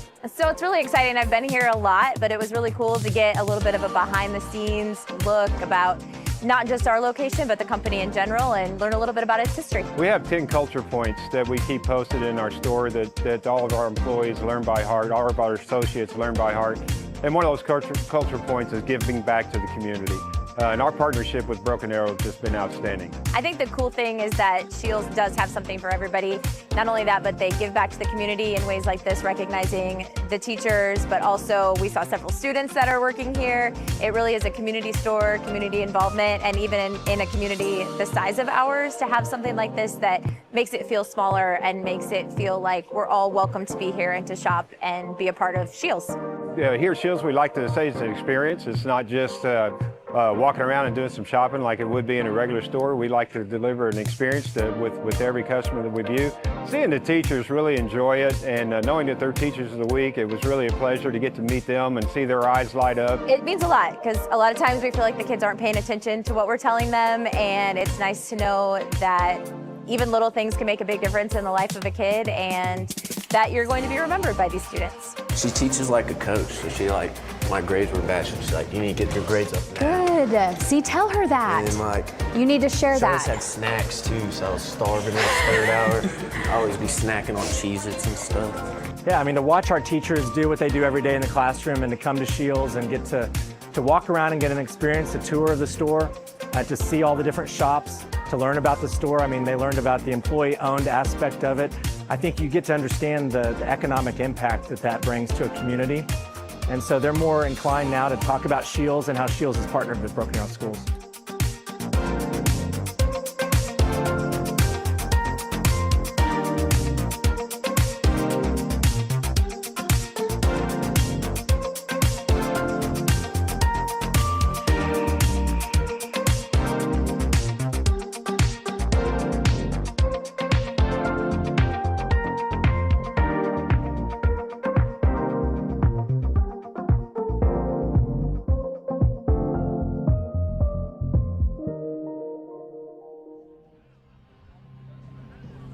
Welcome back live here on ArrowVision to Broken Arrow Memorial Stadium. Dylan Rivera with Coach Mo Wallace. Madison Dildine is on the sidelines tonight.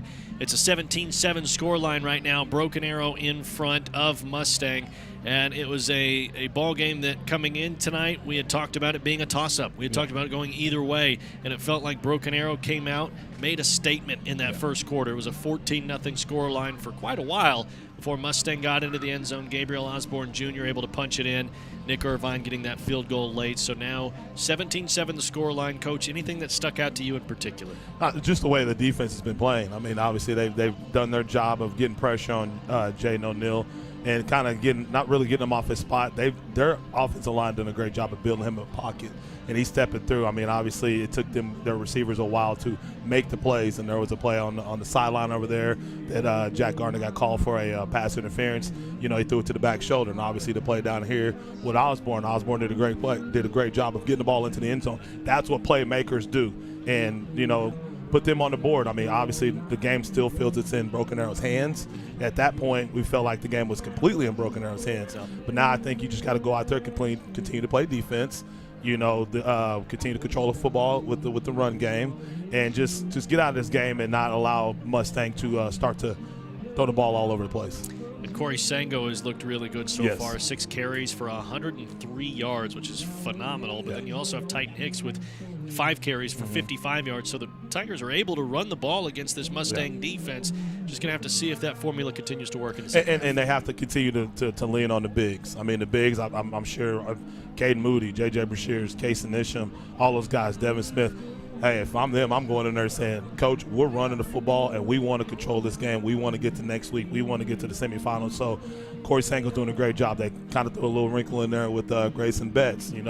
Octavian, big shout out to Octavian by saving the play, on that kickoff right there. So we're doing the things we're supposed to be doing. So let's just go out there and control the game again and get out of here with the victory. Shout out to Tristan Silva, who's at right tackle as well. Exactly. We'll make sure we get all of them out there. Yes, get all of them in there. Well, we've had a lot of big moments in this game. We have the first half highlights for you here, and it started out with Broken Arrow, as we had said, getting off to a fast start.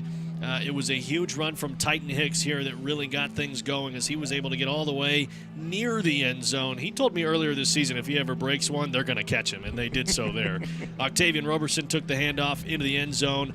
First touchdown of the game, and it's Roberson to do so. And not really too much difficulty there as a nice hole was created by the Tiger offensive line. And Corey Sango is just slippery and strong from the lower body, and he's able to find a little bit of a crease and take it all the way to the house. Tiger fans going crazy at that point. It was 14-0. Felt like it was all Broken Arrow at that point. And Jaden O'Neal, the star quarterback for Mustang, kept this one and threw it across the middle, but Gaston Farrell was there in defense, and that was a 4th down that they ended up forcing there, a huge stop for the Tigers. This one, a end zone shot. Mustang was nearing the end zone, a 4th down stop there as they were looking at Johnson, the wide receiver, out wide, and Noah Gillespie, one of the best cornerbacks in the state, a 3-star corner on 247 Sports, stands firm and does his job. And that's one thing with Broken Arrow's defense that we've seen all season long is those goal line stands and not letting teams in once you get into the red zone. And Broken Arrow has almost made that be their marker, I guess you could say. Their thing that they wear on their shoulder that you can say, you know what, this team does that really well. And Broken Arrow has done that now 3 times this season, and again here tonight against a very talented Mustang offense. Bend but don't break defense, and that's exactly what Travis talks about. Hey, you're going to be able to, you're going to be able to drive the ball. But when we get to that particular part of the field, you got to take pride and understand that that's your end zone. Don't let anybody in your home, and we've done that the last few games. Defensively for the Tigers, being able to say that they've only given up 7 points to a team that's averaging 46 here in this first half, just keeping them to 1 score is really impressive. And Broken Arrow's defense is starting to really make a name for themselves as you start to see these guys blossom, because early part of this season, you could point to Samaj, you could point to BB as guys who had lots of stars next to their name. You could point to a couple of the guys who had impacts at other schools and maybe had an impact for Broken Arrow last season, but a lot of them hadn't really seen that varsity playing time, or a lot of them hadn't gotten that exposure that they needed. And now this season, you see them take on those bigger roles, and you see them start to really flourish in those roles. And at this late point of the season, I don't think you can point anywhere on this defense and say they need some improvement there, because this Tiger defense is just a stalwart of a defense. The holes have been plugged, and they put the guys in the right positions. Jackson Ayers has done a great job of where he's at. Eddie Dennis has done a great job where he's at. Obviously John Broll is second. Gabe Manning, who I think should be getting some looks at by some colleges. He's going to be up for all district, and possibly some all state honors. You look at the linebacker core and Nate Jackson, Colton Barlow, obviously our guy Malik Ross, and obviously the secondary, the seatbelts, those guys back there. But there are no holes in this defense, and what they did over the spring and summer is they figured what they had to figure out. They plugged those holes. They put those guys in the situation to be successful, and that's why you have one of the top defenses in 6A. And Coach Hill had actually said very early on, I think somewhere in the late spring, that he felt like they had everybody in the right position. It was just a matter of teaching in those positions and getting them comfortable in those spots. And so they've really been in the same spots since maybe May of this year, and now all the way here almost in December, you're starting to see those guys really take on a life of their own in each position group. A coaching staff that does a great job evaluating, and I think that's what it boils down to. I mean, you go into the spring and summer, and you see Colton Barlow, number 3 on the depth chart, and now he's starting, and he has not wavered that position since. Well, let's talk to a very defensive-minded guy. Travis Hill is down on the field with our sideline reporter, Madison Dildine. Coach, what stands out to you from the first half of play? Well, again, great start, and we needed that, knock off the rust, but real sloppy the second quarter. And so clean up our mistakes, clean up our mess, and like I said, tackle a little bit better, and I think we'll be in good shape. Thanks, Coach. Thank you, Madison. Thank you, Coach Hill. And thank you, Spring Dental, for sponsoring our interviews with Coach Hill, both at halftime and post-game. And as he said, you know, things got a little sloppy in that second quarter, and you had mentioned it, Roberson jumping on top of a fumble. The Tigers have evaded disaster twice here tonight, with not only the fumble from Stanford on the kickoff return that Roberson was able to recover, but then Satimba late in this second quarter was – you know, the Broken Arrow offense had been moving downfield, was knocking on the door. It felt like, you know what, they might be able to get one more touchdown before the halftime break. Ball slips out of Satimba's hands, and they're instantly backed up 20 yards. Yeah, and the thing about it is the football guys are on our side for some reason. I mean, obviously our guys are doing the right things off the field because the football guys are on our side. The football guys are on our side because this time last year, this time 2 years ago, I mean, we're crumbling at the roots right there. But like Travis said, I mean, you got to tackle better. I mean, obviously, number 21, we don't know what's going on with him, but you got to be able to tackle better. I think Mustang may be a little bit more one-dimensional in the second half. You know, might want to throw the football a little bit more, but they still have their guys. You know, number 5, they still have number 11. But we'll see what number 21 brings to the table if he comes back in. But you got to be able to tackle that guy and not let his feet continue to move and tackle him at the line of scrimmage. I think it was awfully crucial to get points there at the end of the second quarter because now you go in with a 10-point lead, you go in with some momentum, but then you come back out on offense again here after the halftime break. So if you go down and you score again, get another touchdown up on the board, you're talking about a 24-7 score line very quickly here at the start of the second half. Dylan, this is probably the most crucial drive of the Broken Arrow football season right here in the second half, coming out and on offense. I mean, obviously they'll do a great job. They've done a great job coming out, and they'll do a great job of making those adjustments and calling the plays they need to call to put us in position to score. But this is crucial for Broken Arrow. Regardless if we score or not, we got to be able to take time off the clock. We got to make sure Mustang does kick the football off. I mean, you got to clear the shenanigans, obviously, but you got to be able to go down there and get some type of points out of this drive to put Mustang in a situation where they have to throw the football, and that plays right into our hands. One thing that ends up being a storyline is Mustang prides themselves on making in-game adjustments. Yeah. Coach Blankenship has really taken pride in his staff's ability to do that, and they've done that very well throughout the season. And one other thing that's been an underlying storyline with Broken Arrow is the third quarters. Yeah. They've given up a lot of points in the third quarters, been outscored in the third quarters in a lot of ball games. Yeah. If you come out flat and Mustang has made those adjustments, very quickly this ball game's going to change. And that's why this drive is crucial. I mean, if you come out and you don't score on this drive and Mustang does what they have to do, and like you said, Lee does a great job of making those adjustments. He probably seen some things out there in the first half that he's like, okay, I'll get him here, I'll get him here, I'll get him here. You have that play sheet. You know that I can sit up there and highlight this, highlight that, highlight this. They come out, man, I can run this play. They come out in cover 2 or cover 3, I can run this play.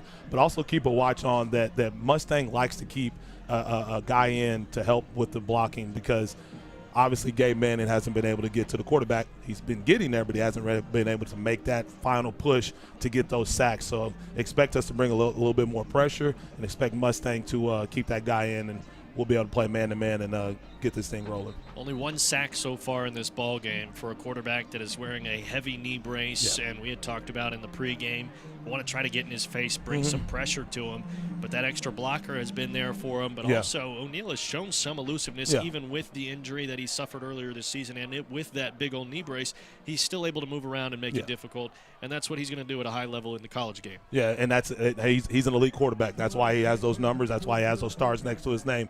But he's a guy that you got to be able to get right in his face. You can't get bring the side. You got to get to his face. It's time to go back down to the field as the second half is about to kick off. The Tigers and the Broncos here at Broken Arrow Memorial Stadium, and it's a big ball game. It's a quarterfinal matchup, semifinals on the line, and if the Tigers can win this will be semifinal appearance number 14 for Broken Arrow.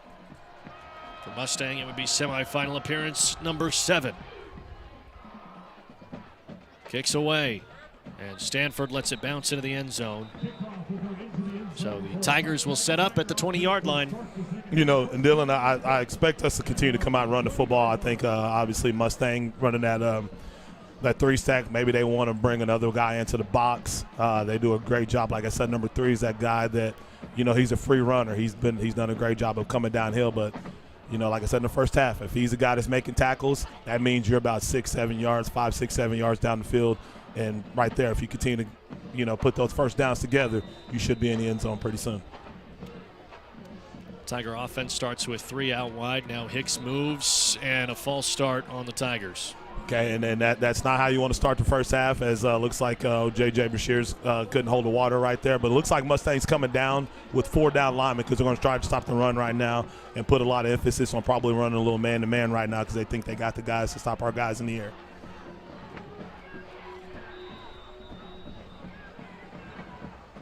Shotgun now into a pistol. Handoff, Sango, and he is chopped down early. Evanson Malaska on the tackle. Okay, and when you start the second half off with a situation where you get a false start, it puts you behind the chains. It obviously changes your play call because you had a situation where you want to come in and run the certain plays that you run. So now you're sitting at about 2nd and 16 with your backs to your own end zone. Shotgun. Satimba hands it off to Sengo, and he gets a couple of yards, but he goes down at the 17.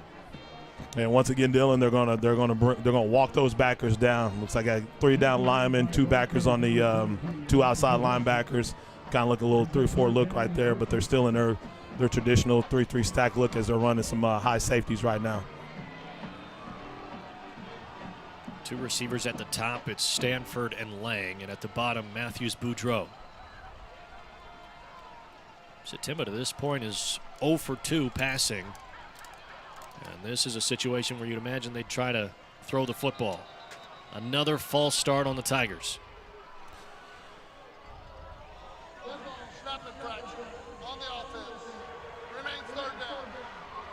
call it a snap infraction. It goes against Case and Isham. Got to be patient. This is where, you know, when we talk about learning how to win, I mean, this is one of those things right now in the quarterfinals. Right now you're the better team, and the better team should be going out and taking care of business and not playing behind the chains. Instead, they'll hand it off to Sengo. He's able to cut it back inside, takes a big hit, and goes down at the 23. And you got a punt right here, Dylan. But that was a great explosive run by Sango. Great job by him getting up in the hole, giving us some more yardage that we needed, even though that's going to bring up about a 4th and about 7 or 8. Not what you wanted coming out of halftime, but, hey, you put one of the top defenses in all the state back on the field, and we should take care of business.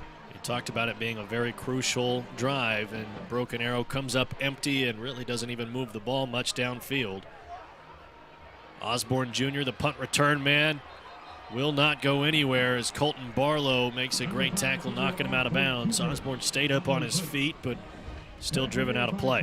And he's a kid that's going to make a sure tackle right there. And, you know, obviously we talked about in the pregame that you want to keep the ball away from him in a special team situation. But we did a great job of going down there and making sure he did not blow the game open with a return. He had a punt return TD against Norman North last week, and it was in the middle of traffic when he scooped it up, and he was still able to find the end zone. Seen him do that already here tonight as well, find holes in traffic. O'Neal, long ball out to Murphy in the flat. Farrell misses the tackle, so does Stanford. And into the secondary is Ryder Murphy. He goes down at the 30-yard line, and a first down brought to you by Kitchen Tune-Up. And this is what they want to do. This is their bread and butter, little RPO action. They're going to throw the football. They want to throw the football. They want to get you, coming up before they blow the top off. Again in the flat, this time hit hard and brought down Osborne Jr. with nowhere to go as Noah Gillespie makes the tackle. Hey, Gillespie's about a yard away from taking that to the house, Dylan. The way he broke downhill on that, he read the shoulders of that quarterback, and the way he just right there about a yard and a half, and he's possibly taking that back the other way right there. But great job by making the stop right there on second down. Gillespie has been really proficient at that all season long, is seeing those short routes and snapping down on it. O'Neal across the middle, tipped up and nearly picked off by Barlow. Hey, great job, our guys. And one thing that I did notice in practice is our linebackers were right in the window, and they got to do a great job this week, as you see right here, being in that window and taking care of those routes underneath, because you got Nate Jackson gets a hand on that. Barlow, man, oh my goodness, that could have been a game-changing play. But, hey, now you're in a third-down situation right now. It's probably still two-down territory for Mustang, but you got to stop them right here first. 3rd and 7 from the 27-yard line.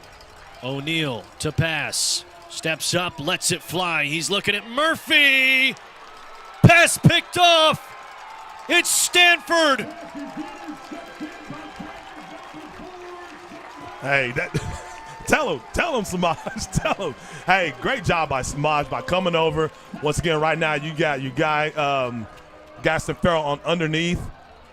As we saw, O'Neal taking the snap from the center.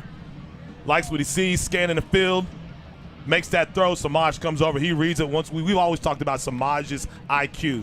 Samaj knew he was going to try to go to that guy. He knew that he was going to try to pick on Gaston Farrell, because people have been trying to pick on Gaston all year long. Samaj makes up for it. We get a turnover right there. Interception. Touchback. Now we get the ball 20-yard line. I think you've got to give credit to Gaston Farrell. Yes. He was there in coverage and was in the right spot.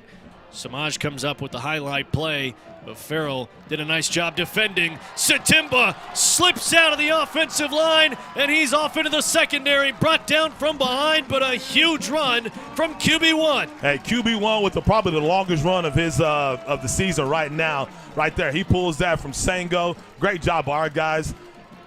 We're going tempo offense right now. Good call, as that was the longest run of his season, a 41-yard pickup on the ground. Man, our guy was out the gate right there. Great job and great pull, great read by our guy Satimba.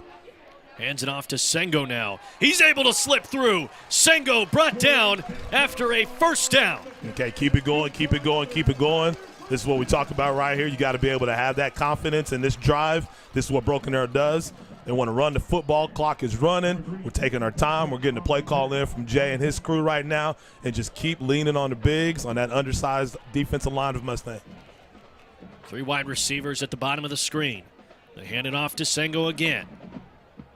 Following that interior offensive line, and he's able to fall forward. A gain of about 5, maybe 4. I love the fact that we have stuck with the game plan that has been talked about for the last couple of weeks, knowing that Mustang was probably going to be the team that we were going to be able to play.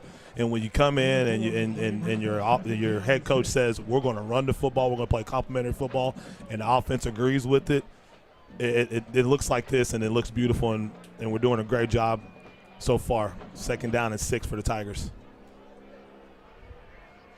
Quick sugar huddle up to the line. Snap to Satimba, handoff to Roberson, flag down. Might have a little illegal procedure. Legal shift. So the illegal shift on the offense will back Broken Arrow up a little bit. But Dylan, you got to be able to overcome the situation right now. You got the momentum. You got Mustang down. You got the feeling that you have to punch the football into the end zone. If you punch the football into the end zone, they actually will decline the penalty on the Mustang sideline. So that'll bring up 3rd down. Because if they did take the penalty, it was a pre-snap penalty, and they would have got the down back. So you decline the penalty. Clock keeps running, but you have to punch the ball into the end zone and put Mustang at their mercy right now. So the Broncos trusting their defense here. 3rd down and 5. Handoff, Roberson, room on the outside, trying to turn that corner, and he's tracked down by Osborne Jr., but a 1st down for Broken Arrow. And I both talked about this. Octavian coming back from injury, done a great job. of staying healthy throughout the bye week. You know, he's the type of guy, you know, Travis talked to you about it as well. Hey, he get his little feet going right there. He breaks the line of scrimmage, and he's got some speed to get to the outside. But he's had a great game against Mustang in his past. 629 yards to his name coming into this ball game. Stanford takes the direct snap, bounces off a would-be tackler, and he's in. Touchdown Tigers, but there is a flag in the backfield. That flag about the 12-yard line. This one's likely coming back. Jay Wilkinson unhappy, Travis Hill unhappy. Looks like the freshman Devin Smith might have had something to deal with this. We'll see. Got a hold. The official is having a conversation with Devin Smith, and he has been really a fantastic revelation for Broken Arrow all season long at that left guard position as he's taken over for Sam Daring, who got hurt against Mustang earlier this year. And the freshman, 6'4", 300. I call him Big Baby. He's still so fresh in this game. He's only been playing for 2 years, still learning as he goes, and in this case coming up with a penalty that could end up being costly. The Tigers still in the red zone, a Mustang player down. We'll step aside and take a commercial break right here live on ArrowVision. It's time to update your kitchen, just for you. Kitchen Tune-Up will make your kitchen look and feel transformed. Let's create a kitchen that inspires and uplifts you. Kitchen Tune-Up. Update, upgrade, uplift. Get your taste buds ready, because we're bringing all the drip and none of the drama with our new sauced and tossed tender bites. They're juicy, crispy, and sauced like a boss. Bite into your new obsession. Only at Slim Chickens.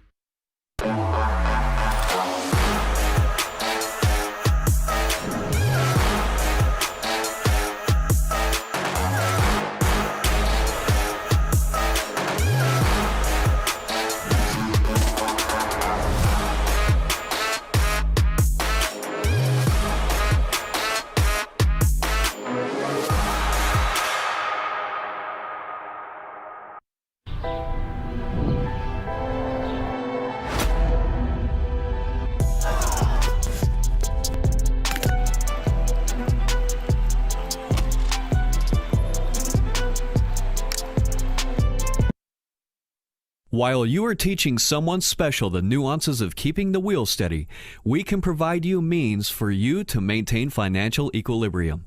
First National Bank of Broken Arrow. First people put people first.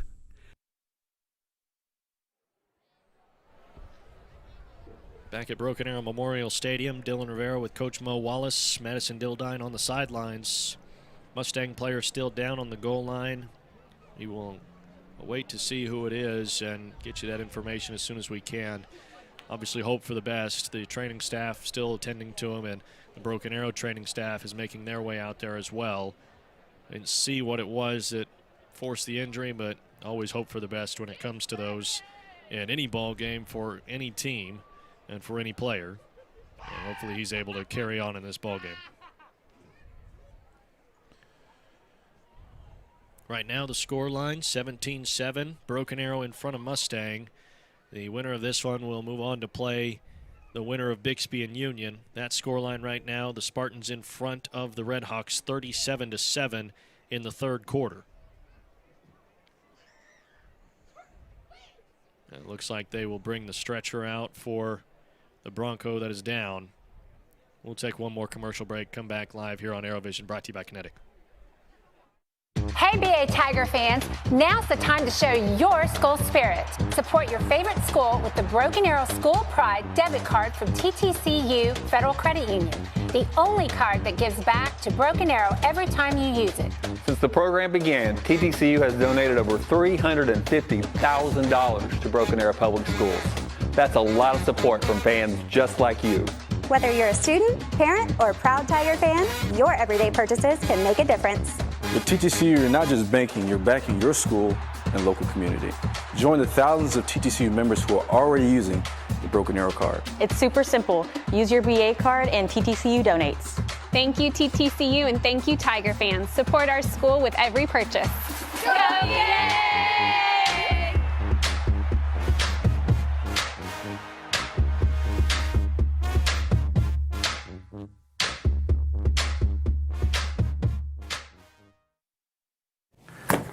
Hey Tigers, I'm City Manager Michael Spurgeon. The city is preparing for the next general obligation bond election in April of 2026.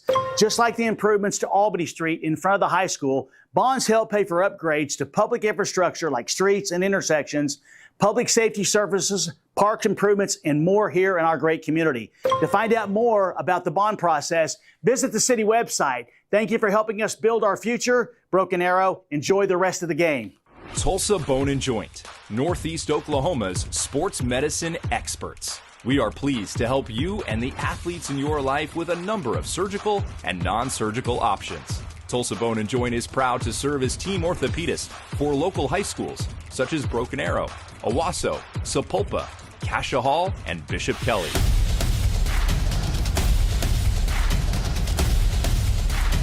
Tulsa Bone and Joint, moving life forward.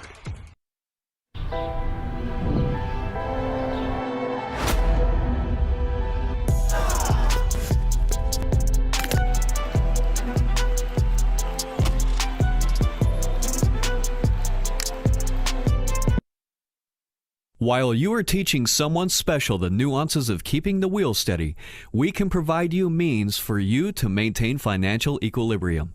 First National Bank of Broken Arrow. First people put people first. All in all, there's not a better place to work. Working at St. Francis is... Working at St. Francis is... Working at St. Francis is... It's very fulfilling. The work that we do is hard. The work that we do changes people's lives. It's more than a job. It's more than a job. It's more than a job. It's more than a job. It's a calling.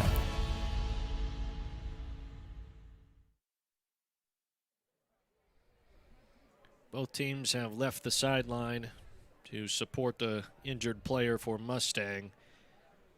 Tigers and Broncos, many players were taking knees. Everyone applauded as he was able to get back up onto the stretcher. The team had to lift him up onto it. And both training staffs out there attending to him. And as I said earlier, we always hope for the best for any player, regardless of team, regardless of situation. And hopefully he's able to get back to full health as soon as possible.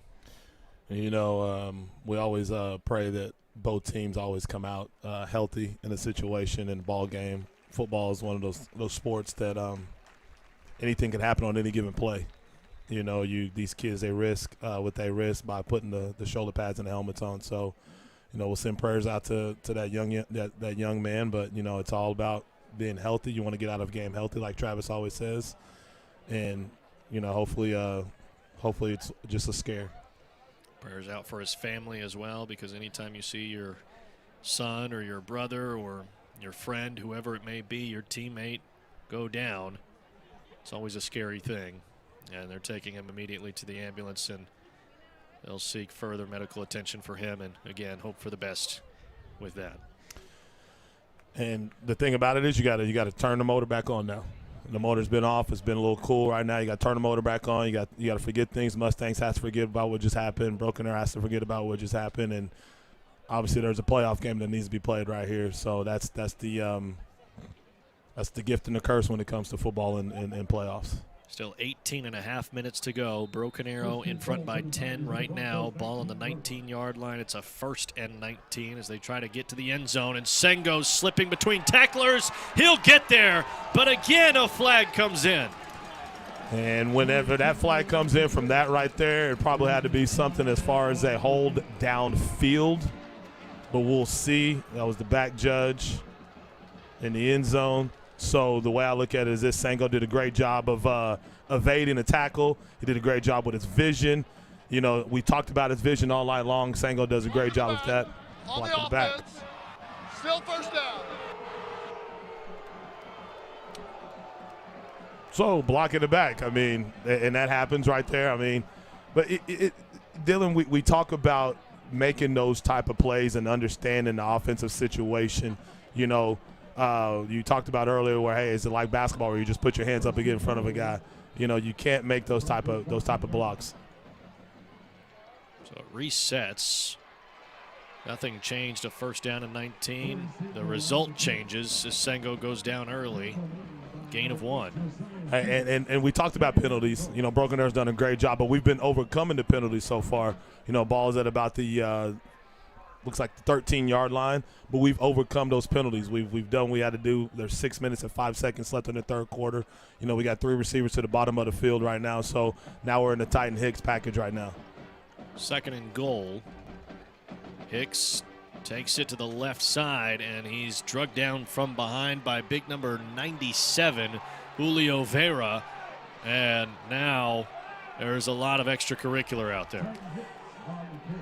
And we just got to hold our own right now. Obviously, you know, there's a little emotions going on out there.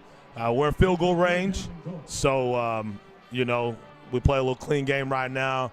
You know, I feel that we get enough yardage right now. Travis and the staff will go for a field goal, put some points on the board. But let's go ahead and continue to run the football. I mean, we did what we had to do. Let's give it right back to Sango and see what Sango can do. Third down from the 13-yard line. Mustang defense spread out. Satimba will look to pass, throws it at Hicks, and it falls incomplete. That's one of those passes you got to put on the numbers. It was right in between the soft part of the zone. He got a little bit high on that pass right there, outreached arms of Titan Hicks. You put that on a number. Titan Hicks probably catching that and making the move to the end zone right there. But, hey, it's okay. Now you got your field goal unit on. Try to make this a 20-7 ball game. There's some things we just missed on so far in this game. Dylan, I mean, if you go back and watch what the mistakes that we've made, it's probably a different score of a ball game, but you're still in control of the ball game, and that's what Travis Hill wants. 30-yard field goal attempt. Wind to his back. Irvine up and good. 2 for 2 on the night. 2 for 2 on the season coming in. Nick Irvine has been perfect from field goal range. And the Tigers take a 20-7 lead on Mustang here in quarterfinal action. 5 minutes to go in the third quarter. Mustang going to come out, bring the return team out. Tiger kick team coming out after this commercial break, live here on ArrowVision, brought to you by Kinetic.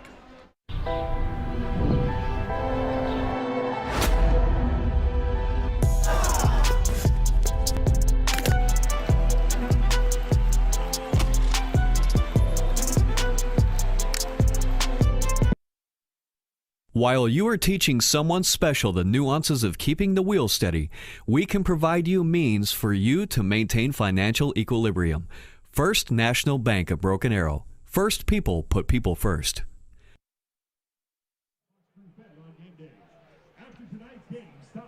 The ball being placed down at the 40-yard line. The Tigers set to kick it away. Before they do, I want to tell you about First National Bank, the oldest family-owned bank, originated in Tulsa County and Broken Arrow's oldest business, serving this community since day one and still all in for our schools, our students, and our Tigers. That's the First National Bank of Broken Arrow. Well, I mean, Dylan would have loved to see 6 points on that. We had a couple cracks at it. Sango out of the injury timeout, gets a touchdown. Obviously, there was a block in the back. But, you know, you get your points out of it. 20 is still about a 13-point ball game right now as the ball's going deep to number 5, looks like. Osborne Jr. drops it originally, and now there's Tigers everywhere. He's not able to slip out of those tackles, and he's brought down just beyond the 10. It'll be at the 12-yard line where they spot it. And we've flown down on the football right there, and that's what you want to do on kickoff. As you see right here, you fly down the field. Great things happen when you fly around. He kind of fumbles the kick right there, and you just rally around. Dagan McCluskey, looks like Devin Thompson right there, you know, doing a great job of rallying around, having fun. Now it's time to have fun as we anticipate O'Neal coming out to sling the football around. Mustang trails by 13. Need a score here, at least maybe not on this possession, but your very next one. If you can get a stop defensively, you've got to score quickly if you're Mustang to keep yourself within range. If the Tigers can get a stop and go down and get one more, you feel like they might be able to ice it from there. Yes, you have that feeling. I mean, we've been in this ball game and this bill was 14-0. You know, you've had the momentum, you've had control of the ball game. Your defense is playing well. Yes, you let one slip by when Mustang got their score, but just mentally, physically, and emotionally, you've been in control of this ball game. 2nd down and 8. O'Neal looks off to his left. Long pass across the field, and it falls incomplete. That's a miscommunication between him and number 9 down here, as you had Gaston Farrell on the coverage. BB was coming in also on the play. So now it's 3rd down. Now it's time to make some noise from the crowd. Ball didn't go very far downfield. It was only maybe hitting the turf at the 26, 27-yard line. But all the way across the field shows a little bit of that arm strength from O'Neal to get it there so quickly. Dropping back. Pressure in front of him. Long ball over the top. Nearly picked off by Gillespie. Falls incomplete. That was beautiful. You got Samaj over the top. Once again, Gillespie underneath. He's sizing it up. He's tracking that ball in the way that he almost pulled that one out of the air. Dylan, hey, that would have been a beautiful, once again, another beautiful play by Gillespie. But that's a PBU, and I'll take that all day long. Looked reminiscent of the last game against Mustang when Gillespie came up with 2 interceptions, and both of them were highlight reel interceptions. Short punt away. And it's going the Tigers' way. It'll be down at the 39 in Broken Arrow territory. Short field for the Tigers to work with. If they can go down and score, as we had said, this is crucial. The Tigers could be able to ice it after this.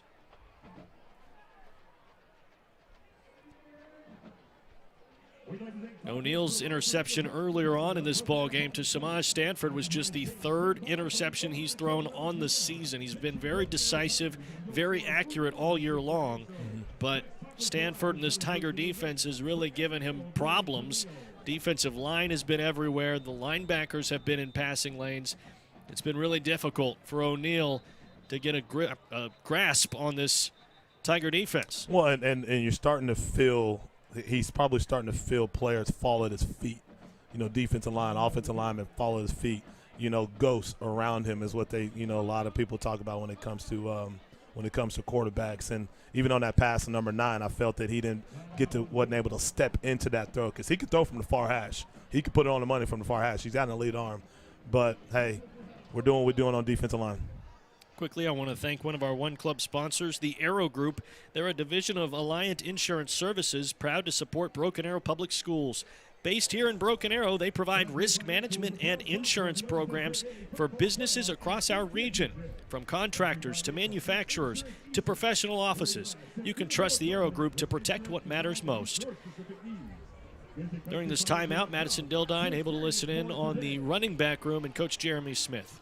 Yeah, Coach said, hey, never leave the games in the hands of the who, and the guy said the refs.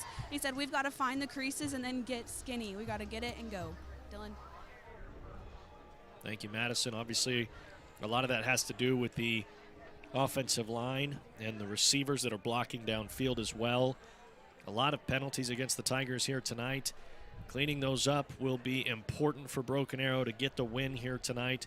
One thing that Coach Hill has talked about is a lot of times this season the Tigers have beaten themselves, whether that be on the score line or just in game, and got to make sure you shore up the penalties if you're going to close this one out.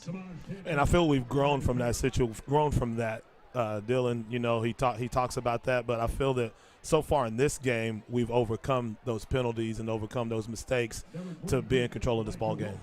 Tigers set up quickly, and Stanford tries to run to the outside on a direct snap, and he goes nowhere. Hey, Mustang did a great job of getting off their blocks. We got to do a better job of sealing that, going into the boundary on that particular package right there. As looks like we got our normal package coming in right now with Jeremiah and Octavian. 3rd down and 6. Ball at the 34. So far, we're 1 of 8 on 3rd down in this game, Dylan. This would be a big one. Shotgun, 4 receivers. Handoff to Roberson.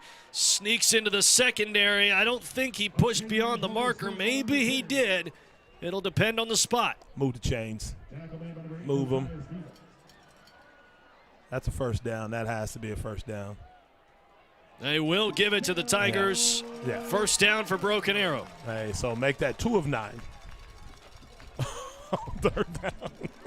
Hey, but it's a stat we talked about, and it's a stat that usually is when you're 2 of 9, on third down, you're either in the tight ball game or you're losing the ball game. But obviously, we're doing what we have to do, and we're the better ball club so far tonight. 3 receivers left. Handoff, Roberson. And he's brought down at the 24. Coach, you had mentioned to me earlier in our conversations throughout this week that the Broken Arrow coaching staff believed that if Satimba was throwing the ball more than maybe 10, 12 times in this matchup, there was going to be something that was going wrong offensively, because the game plan today was to run the football, and to this point, Satimba has thrown the ball 3 times in this ball game. And we've put up 292 yards so far in the rush game on the ground so far of our offense. Sengo immediately has to escape pressure. Beautifully done by Sengo. Great vision as he's able to get all the way to the sticks, and they may just have earned another kitchen tune-up first down. Hey, and that right there is what you call cutting on a dime. You know, Sengo, I mean, that maybe Barry Sanders makes that type of a cut when he was in high school. I'm not saying that Barry Sanders at OSU or the Detroit Lions, but that right there was a cut for the ages to see right there. I mean, probably one of the best cuts I've seen out of a high school kid in a long time. Kitchen tune-up will have to wait. It's still third down here, 3rd and 1. And now Sengo will move the chains. Kitchen tune-up, first down. Get them kitchens. Get them remodeled. Get them remodeled. Got to get them remodeled. Hey, keep that clock going as the official right there is running that clock. Hey, number 7 is having a great game so far tonight. We talk about the vision. I mean, I don't think we could talk about the vision enough tonight because it's gotten so much better from what I've seen that kid do when we played youth ball, 8th grade ball, 9th grade ball. Now he's in his sophomore year, and he is seeing things clearly. They'll hand it off to him again. And he is brought down after a good gain on first down. He goes down at the 12. Nice run up the middle. So far, we're controlling the football up front. I mean, that's something that's been talked about. Great job by our offensive line. You know, like you said, Case Isham, Tristan Silva, you know, Devin Smith, JJ, you know, all those guys. Caden Moody, the big D1 guy going to Kansas, you know. So all these guys that are watching on ArrowVision, hey, you know, this offensive line is doing their job tonight. You have 3 seniors on the offensive line who have played a lot of football and a lot of snaps for this Tiger team. And Silva's getting a lot of D2 interest. Butler Community College, NSU, OBU have all offered him. Caden Moody, as you said, going to Kansas.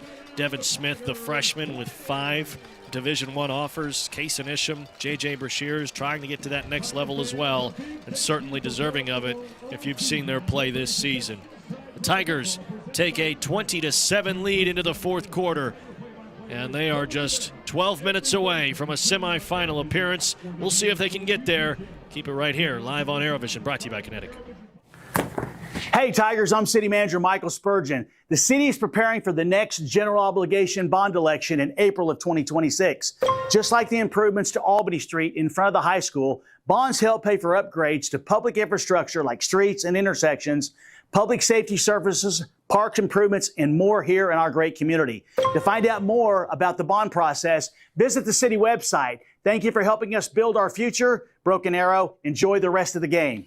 Tulsa Bone and Joint, Northeast Oklahoma's sports medicine experts. We are pleased to help you and the athletes in your life with a number of surgical and non-surgical options. Tulsa Bone and Joint is proud to serve as team orthopedist for local high schools such as Broken Arrow, Owasso, Sapulpa, Cascia Hall, and Bishop Kelly.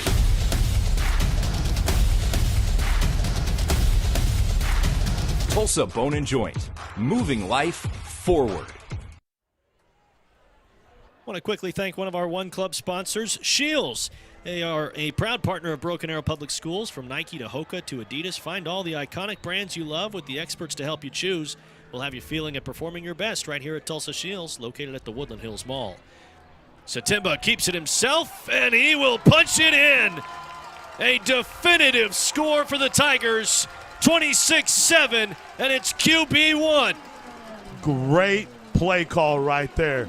Jeremiah pulling the ball from Sengo and coming around the corner, catching the perimeter, cutting up into the end zone. Great job by our guy, QB1.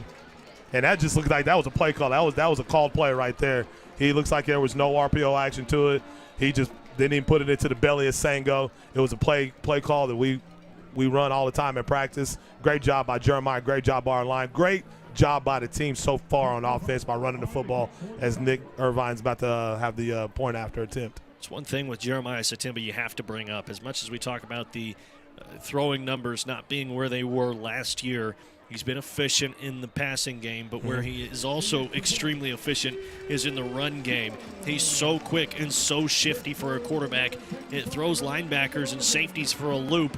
60 carries, 256 yards, 4 touchdowns coming into this game. He now has 5 touchdowns, and he has 48 yards here tonight.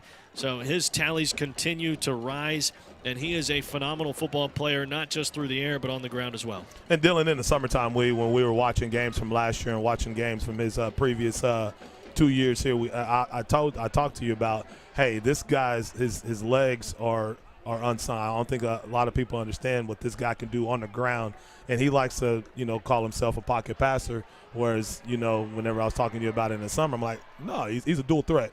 Like, I think he has to embrace that, and that's one thing we talked about in the summer.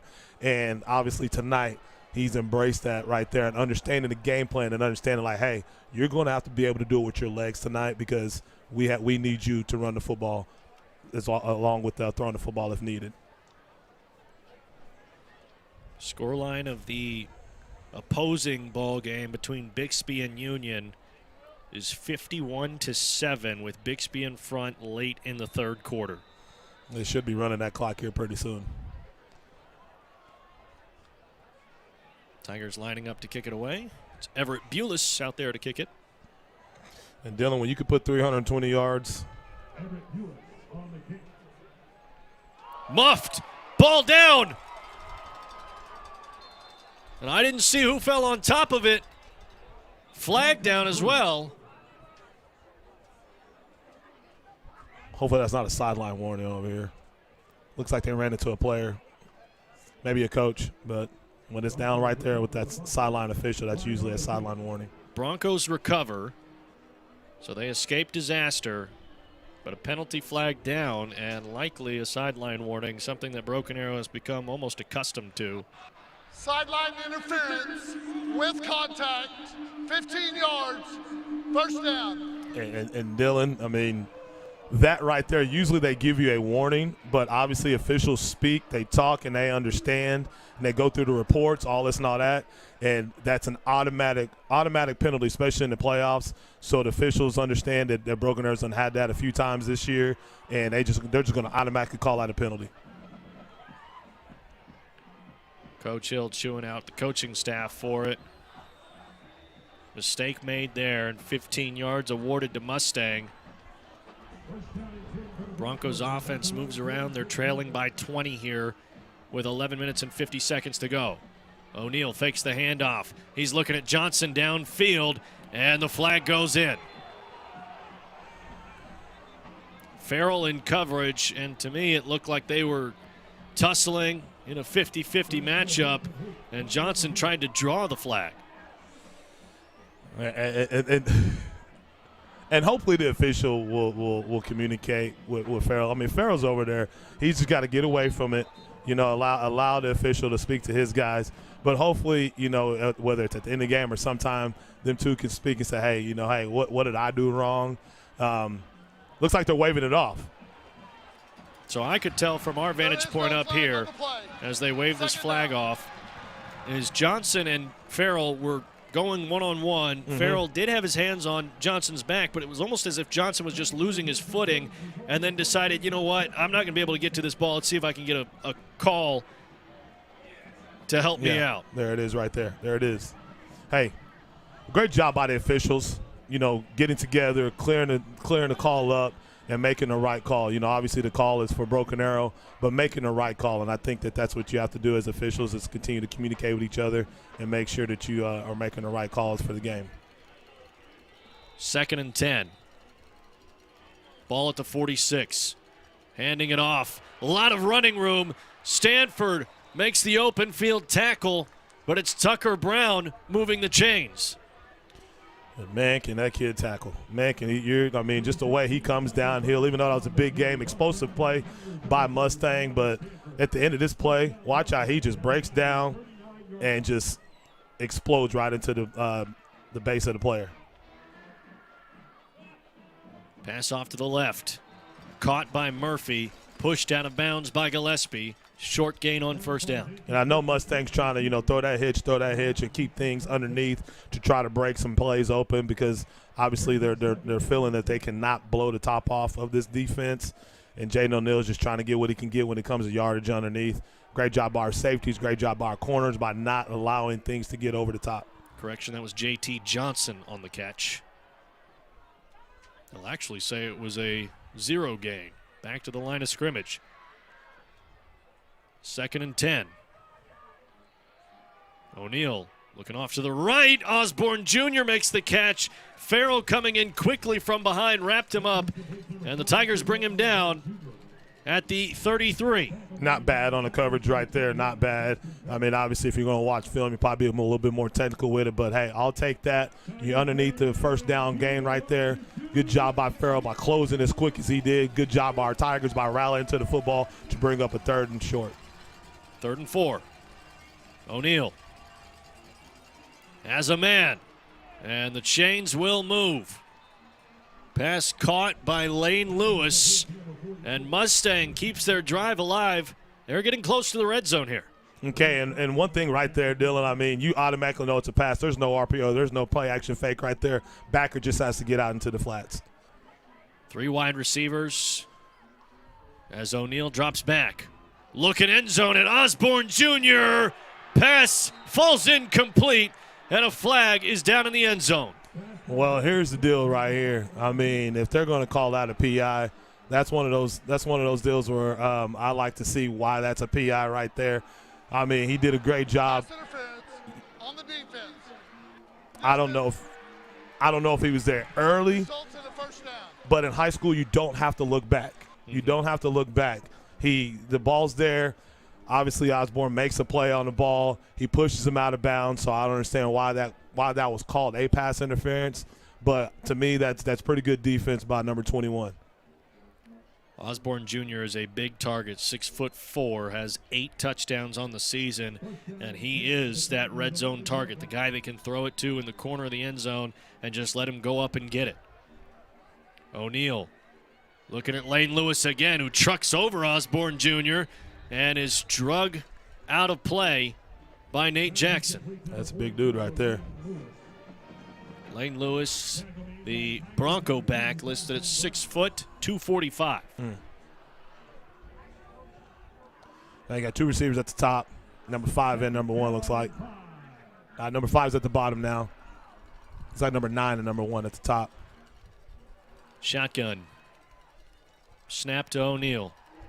Fakes the handoff to the wrong side, actually does hand it off, and no chance for anything there as Tucker Brown goes for maybe a half yard.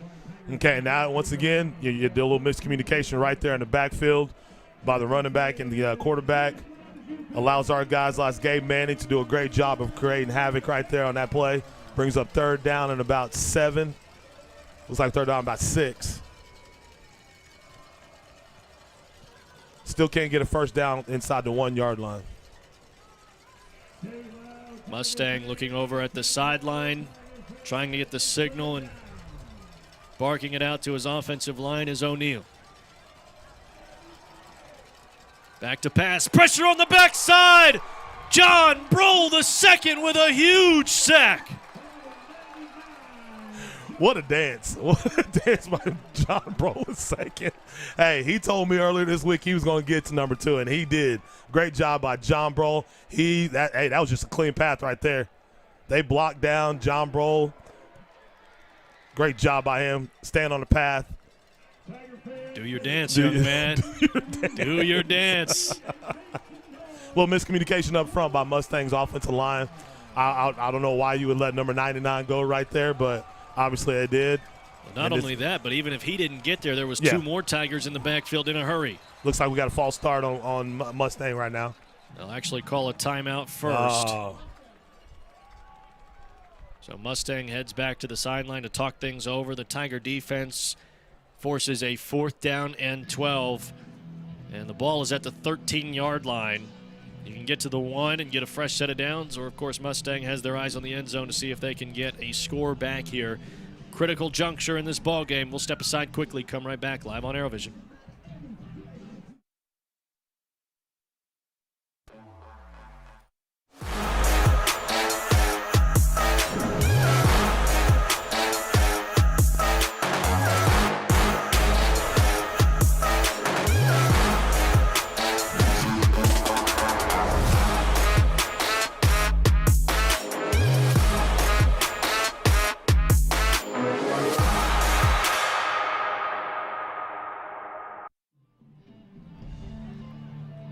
Back here at Broken Arrow Memorial Stadium, Dylan Rivera with Coach Mo Wallace and Madison Dildine on the sidelines.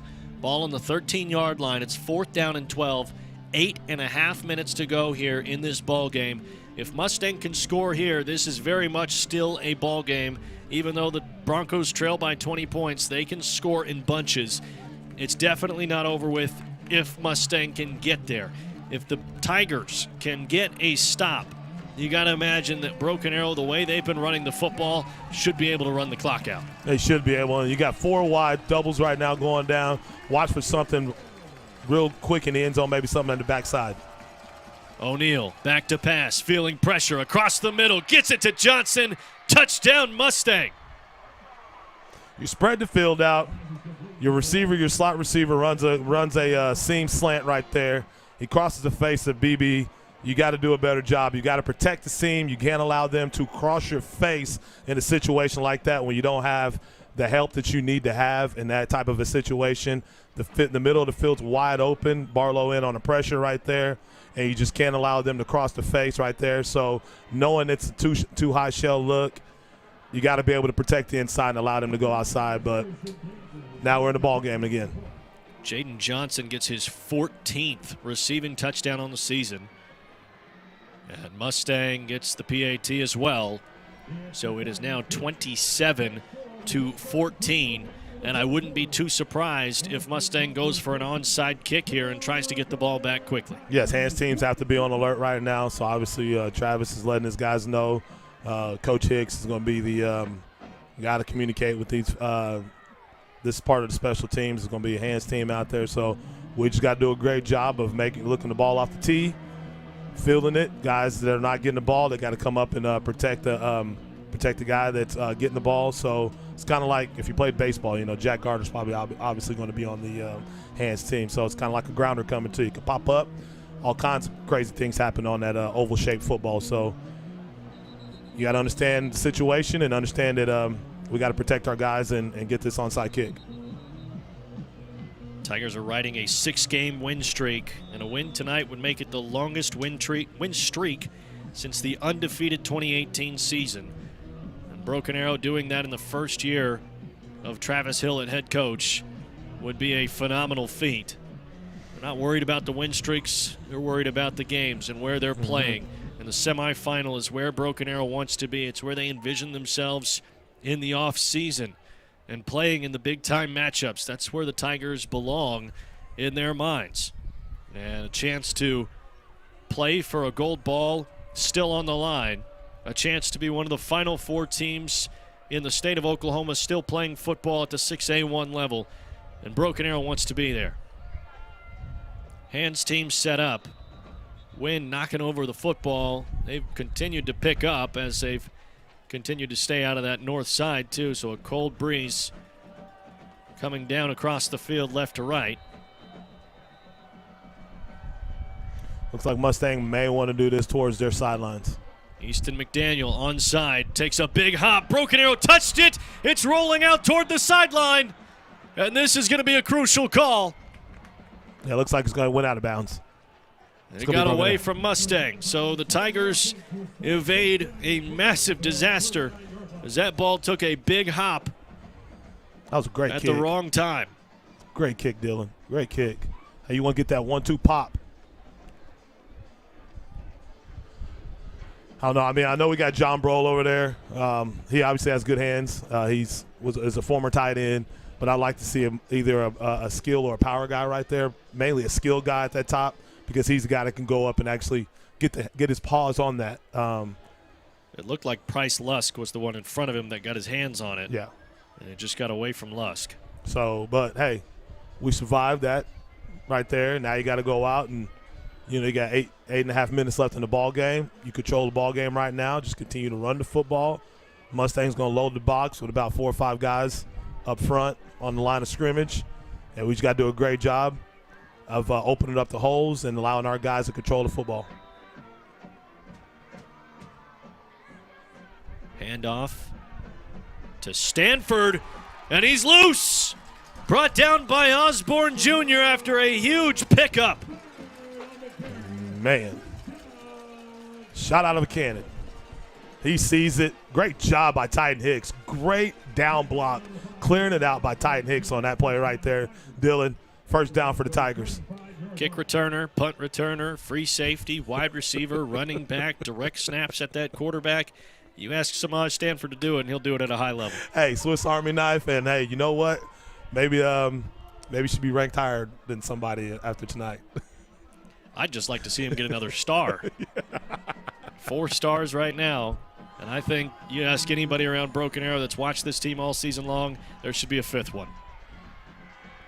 Sango carries the football, goes down for a gain of 1. And now you're in a situation where you're letting just the clock bleed. 7.5 minutes left in the ball game. Once again, it's the bigs. They want to go downhill. Jay's taking his time making the play call. They're singling in. They'll probably snap this with about 5 seconds on the clock. You got Nick Gorman and Coach Lowe down there that signal the plays in. Still in the shotgun. Satimba keeps it himself. And he goes down at the 30-yard line. That's a good jump cut right there by Satimba, getting into the teeth of the defense. Great job by him. Obviously, it's a play call where you're automatically going to pull it. Sango, no eyes on Sango, but good job by Satimba to protect the football. Good jump cut, 3rd down, and about looks like 5.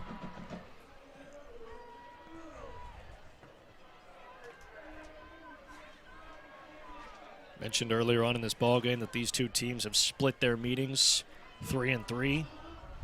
Every meeting has been decided by 1 score, except for the 2013 ball game when Broken Arrow won at 43-20. Stanford gets another carry, and he's wrapped up by a whole host of Broncos. And he was awfully close to that first down marker. It may be a little bit short as they got 4 progress. They might give it to him, but it looks like he's probably about a half yard short. It is 4th down. I say you go for it. Obviously, that's what Jay and the guys are going to do. This is one of those say, hey, mano a mano, big on big. We're better than you guys. You got to be able to get a half yard right here in a situation where you got to close out a ball game. And even if you can't get there, Jaden O'Neal and that Mustang offense will have to drive the length of the field with 5 minutes left to make it a 1-score ball game. Exactly. Satimba gets under center, and he'll sneak it, and he definitely got more than a half a yard. First down for Broken Arrow. First down's brought to you by Kitchen Tune-Up. Hey, get that remodel done by Kitchen Tune-Up.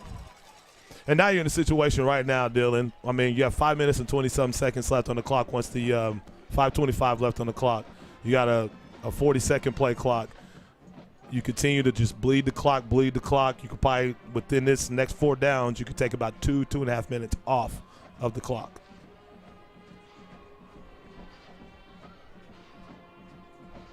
Fresh set of downs, ball at the 29-yard line. No hurry for this Broken Arrow offense. Content to let the clock run. Satimba takes the snap, hands it off to Sengo. Edge rusher able to wrap up Sengo's feet, but he's still up, and they'll blow the whistle and call it dead. One more moment, and Sengo might have been able to pick up some extra yards. Hey, he's keeping the feet. He's keeping his knees high. Sengo's doing a great job. We got the Titan Hicks package coming in right now.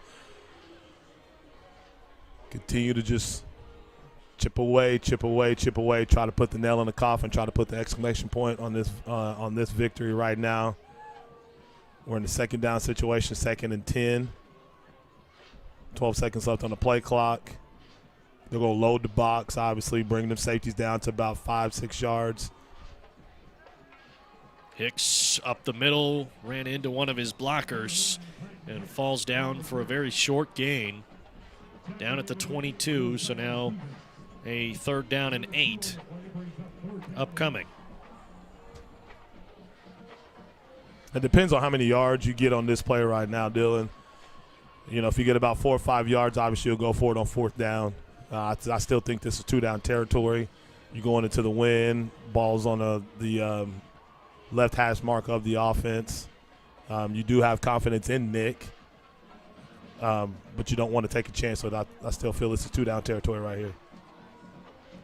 Stanford in the backfield alongside Satimba. They'll give it off to him. Trying to turn that corner on Malaska and slip out of the tackle, but he can't do so. Tons of white jerseys in the area now.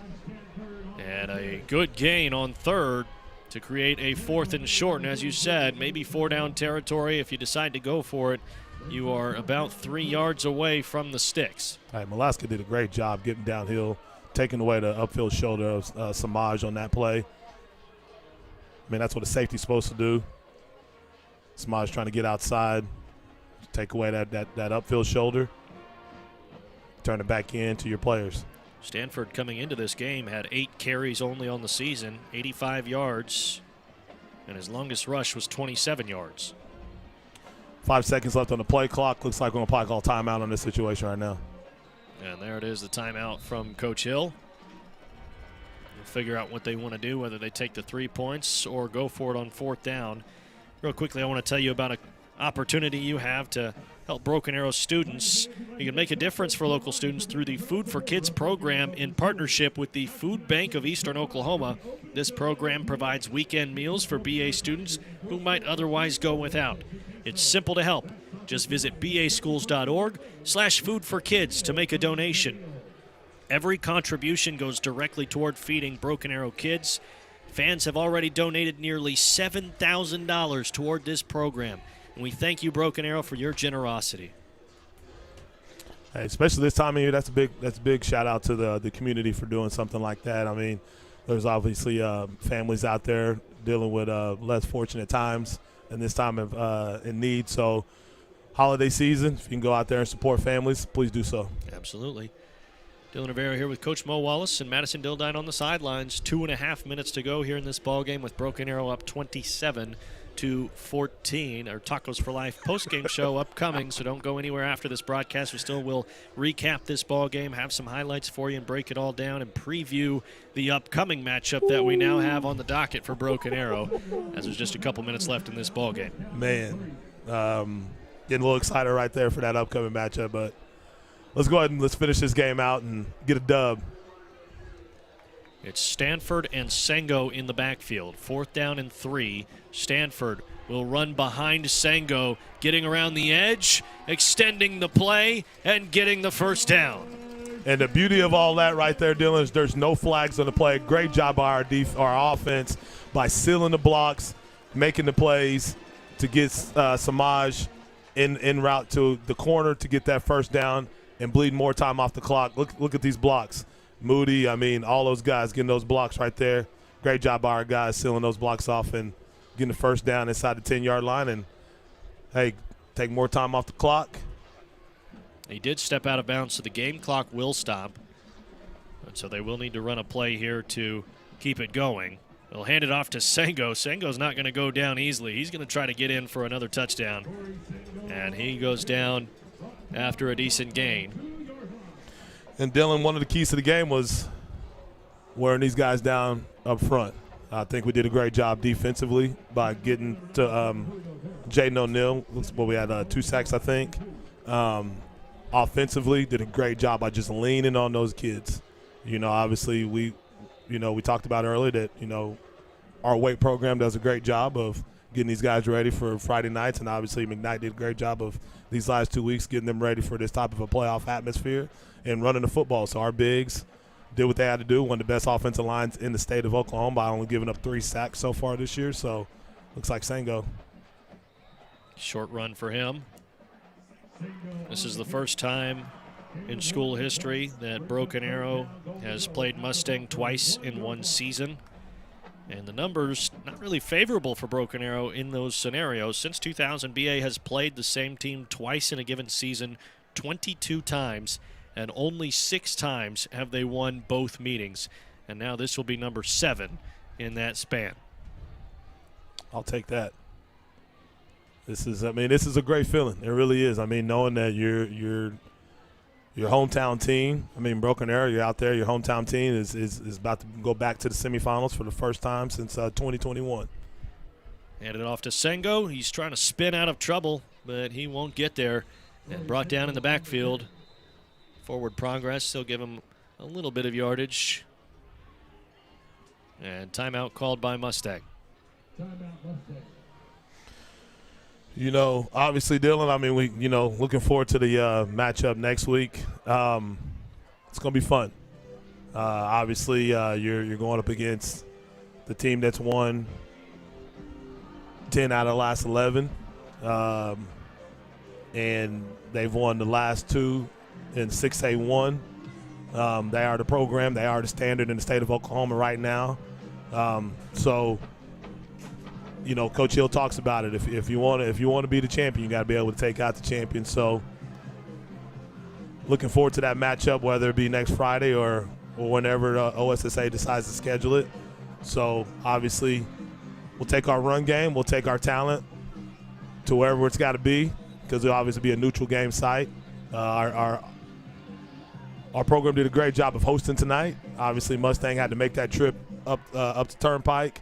And it's something they had to do, and obviously they didn't have the juice enough to bring the victory home tonight. So hopefully these Tigers can go ahead and seal this off on this looks like 4th down and a goal. It'll be Stanford trying to get around the edge, and he's knocked out of play. And the Tiger offense will hand it back to Mustang with 39 seconds to go. Up 13 points. This ball game is over. Tigers will be playing in the semifinal against the winner of Bixby and Union, which at last check is a runaway. Bixby will be playing against the Tigers in the semifinal round. Well, I can't quite tell you right now that I think this is something you and I kind of manifested in the spring. Seriously, we talked about it. It was talked about a few times in the spring and in the summer that it might be the matchup that could happen. And obviously they took care of their business at their home field tonight, and NBA did what they had to do and took care of our business on our home field tonight. And when the brackets came out, you knew who you wanted. Now you get what you want. Sacked in the backfield, a safety to seal it. Unbelievable, Gabe Manning putting the cherry on top.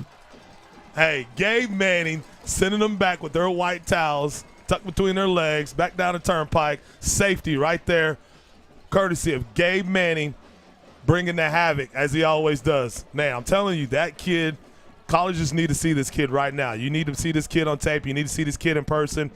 Like I said, Dylan, he's going to have those all-district honors and possibly some all-state honors. He did a great job, and that's how you want to put pressure on the quarterback. You want to go straight at his face, not allow him to get side to side, not allow him to break the pressure. He did a great job, and that's what he was taught by Darnell Whitaker and Coach Joe right there. So great job by our guys. His 7th sack on the season results in 2 points for the Tigers, 29-14. And it seems like Broken Arrow likes that magic number of 29. That's their 3rd time scoring 29 as their final score this season. And, it may not be the final score. We thought it was going to be 27-14 just a moment ago, and now 2 more on the board. The Tigers will take over after the kick away from Mustang, and the Broncos will see their season come to an end after an 8-3 record, 5-2 district record. The season for Mustang has been really a phenomenal one, and one that certainly Mustang fans will remember for a long time as being a very successful season, but still falling short of the target they had in mind, and they fall short at the hands of Broken Arrow. And I'm gonna tell you right now, big respect to Coach Lee Blankenship and his staff over there. Obviously, it's a program that's they're trying to get over the hump. They're the West Side team. Them and Edmond Memorial are probably the two best West Side teams right now over on that side of the state that will give, whether it's us or whether it's Bigsby, Jinx, or Union, a run for their money, and they'll do it week in and week out as long as they continue to stick with it.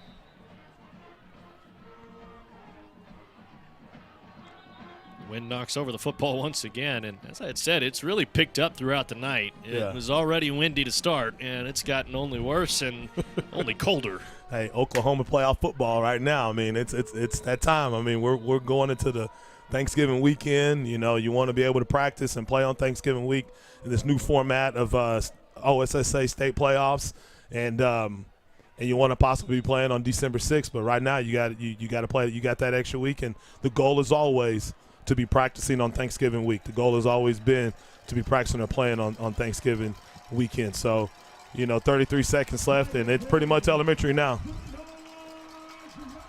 That should be all she wrote. 29-14 the score line. The Tigers should be able to go out in the victory formation and seal this one up.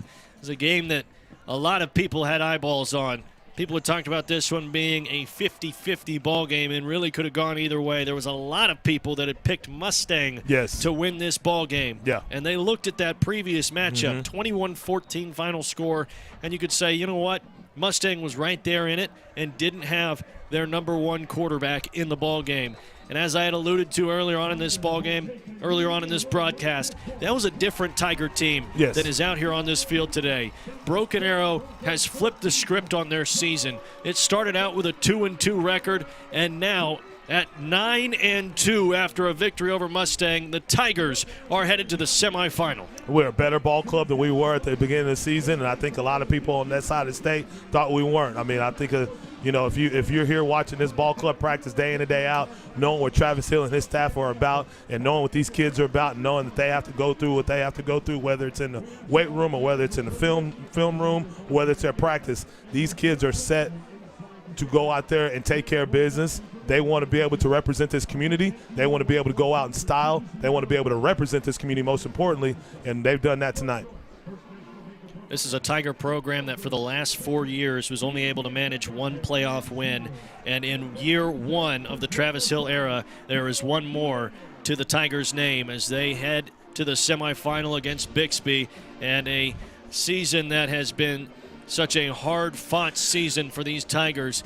You've seen them grow throughout this year, and we had talked about seeing them flourish in their roles defensively, but even offensively, you've seen it really become something that is bigger than just one player. It is a whole multitude of guys that have carried this team to victory, and you can point to so many different studs across the roster, and you can point to traditions being brought back and the environment that is built here at Broken Arrow. This is what Tiger football is supposed to be about, and we've seen so many seasons where the Tigers have fallen short of expectations. This season, the Tigers have at least reached expectations for Coach Travis Hill, but now it's time to exceed expectations and to go out and win a semifinal ball game and try to get to that state championship. Well said, Dylan. Well said. You understand what it's like, what it's about in this program. Obviously, you've talked to Travis. Obviously, you know what goes on in that locker room just as well as I do.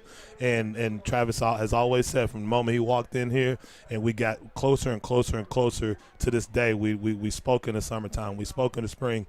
We spoke during the football season, and he'd say, Dylan, he'd say, Mo, we got a chance to be special. We have a chance to be special. And I don't think a lot of people, people are counting us out, And when you keep that in-house and you keep that humility within you and you know what you have as a ball club and you know that your coaches are able to put your guys in position and you know that these kids, because that's what this program is about, these kids are bringing back the tradition like you just seen with the band. That's something that's always been going on. That's something that's been minus from this program in the last few years. And you bring stuff back like that, that's what gets this community going.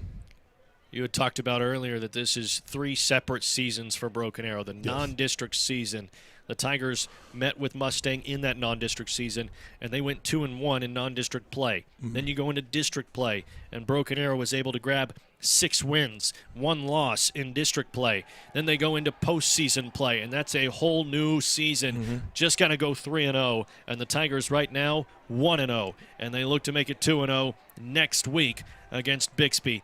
Downside here is we can't tell you when, we can't tell you where, because we don't know yet. The OSSAA is still working through those details. We will have a stadium site sometime. We will have a kickoff time sometime, and we will tell you that on the BA Tiger Sports Instagram, Facebook, and Twitter. We'll get that information out to you so that you know when and where to be. And, of course, ArrowVision will be along for the ride as well. And it could be tomorrow morning. Could be tomorrow morning as we got Coach Hill with Madison right now. Coach, you just won a football game without completing a single pass. What are your thoughts? Glad that one of my coaches come and told me that before I had my little interview with you. That's good. I don't know that's ever happened in the opportunities that we've had. But just, we planned to run the football tonight, be successful in doing that. We thought we could get away with that. So I'm just very, very happy for our kids. It's been a long time since they've been in this environment, in this situation, for us to come out and take care of our business and play good football all night long. It's really, really rewarding for me to watch them do that. Is there anything that will change in your preparation as you prepare for next week? No, besides just Thanksgiving, and we love practicing during Thanksgiving, and that's one of the things that I'm going to say it again. I don't want to bring nothing to the program. I want the kids to bring it to the program. But there's a few things, and one of the number one things that we talked about for a long time is practice on Thanksgiving. So we look forward to that, Madison. That will be very, very rewarding. And Turkey Day next Thursday, we'll be out here on this field at 8 o'clock in the morning. Looking forward to that, okay? Thanks, Coach. Thank you, Madison. Thank you, Coach Hill. And thank you, Spring Dental, for sponsoring those interviews. If you're a Tiger fan, you've got to love listening to Coach Hill at those post-game interviews because he says all the right things and all the things that make you want to run through a wall and really believe in this Tiger team. And I think it's a big part of why the Tigers were able to pull off a win tonight is the belief that this team has in their head coach. Well, and he gets a little emotional when he talks about the kids. I mean, I can feel it right there. He's getting emotional. I mean, and it is about the kids. I mean, this program is about the kids, and, from the moment he came in December, had his press conference, and he looked over at that group of kids and said, it's about you and we're about to get to work. Now you see what it's about, and it is about practicing on Thanksgiving. I mean, what you don't understand what it's about. I don't think a lot of people out there, and we haven't had that in a while, and now we have it. I'm excited. I'm lost for words right now, but class of 26, class 27, 28, they've done a great job, and Coach Hill has done a great job leading the way. And a couple from the class of 29. Yes. They're grouped down there as well. Well, before we get out of here, we've got to name a JEI difference maker of the game. I have a pick, but, of course, I always leave it up to you since you are the color analyst. I give you that duty. So who would you select as your difference maker of the game? Is yours number 7? He does wear number 7. Yes, 21 carries for 160 and, 2 tutties? I believe so. Yeah. Corey Sango had a phenomenal ball game. Yeah. He was able to take care of business, and we talked all night about the vision, and you could really see it on display here tonight. We've talked all season about the balance. You could see that on display here tonight, and I hope there were some Division I coaches watching because Corey Sango, just a sophomore, is putting on highlight reel after highlight reel type of games against really big time 6A-1 opponents. And you talk about the hot hand in basketball, you talk about the hot hand or the hot arm in baseball. Corey had the hot hand, period. I mean, you brought in Octavian, you brought in Grayson. Corey had the hot hand, and he kept and what Jay did was just roll with him. Titan Hicks did a great job running the football tonight. Everybody did a great job running the football. 376 yards on the ground. 0 pass attempts, or not 0 pass attempts, but 0 pass yards. 0 completions, but 376 yards on the ground. That is playoff football in the state of Oklahoma. And, hey, white towels are surrendering right now. That's the way I look at it. Well, and I also heard a lot of talk about how Broken Arrow wouldn't be able to establish the line of scrimmage against Mustang. They did so today. The offensive line, I think, should not be questioned here at Broken Arrow because those 3 seniors, they lead the way. They do a fantastic job. But, of course, Kason Isham, the junior center, has done a phenomenal job all season. And the freshman, 15-year-old left guard, he's going to be a phenomenal player, and he did very well here tonight as well. And those guys continue to create massive holes so that guys like Corey Sango, like Titan Hicks, like Octavian Roberson, Grayson Betts, and even Jeremiah Satimba got in the run game. Samaj Stanford got in the run game. Everybody can flourish behind that offensive line. Pick your poison. I mean, like you just said, Samaj, Jeremiah, Corey, Octavian, Grayson, Titan. Pick your poison with it. I mean, Bigsby's going to have to sit up and figure out who they're going to stop. That offensive line has stayed relatively healthy all season long. And when you're healthy and you're winning ball games, running the football on the ground, you're going to be playing in the semifinals in the state of Oklahoma. Now, we do have full game highlights for you now. We normally have the halftime highlights, and sometimes we have those full game highlights. We have them here tonight for you. It's been a heck of a whirlwind this second half as we got to see so many different plays go down. This one was from the first half. Titan Hicks with a huge run, and he is maybe not the quickest guy on the field, but able to bounce it outside and get a lot of yardage. Octavian Roberson got the first touchdown of the ball game as he was able to slip between a couple of guys on that Mustang side and find pay dirt. Corey Sango, we mentioned it, difference maker of the game. That balance comes in handy there as he's able to take that one all the way into the end zone, and a huge run from Sango. Jaden O'Neal has been a stud all year long for Mustang. His high school career comes to an end. He's headed to Florida State, but defensively, Gaston Farrell, he's a D1 guy. He is a Division I cornerback, and he has gotten an offer from Missouri State, as has Noah Gillespie, as he's got 7 Division I offers along with that Missouri State offer. Jeremiah Satimba keeps the ball himself, finds pay dirt late in this ball game. QB1 earning his money, and John Brohl II got a huge sack.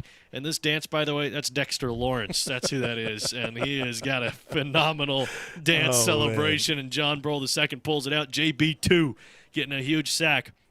And it couldn't have come at a better time.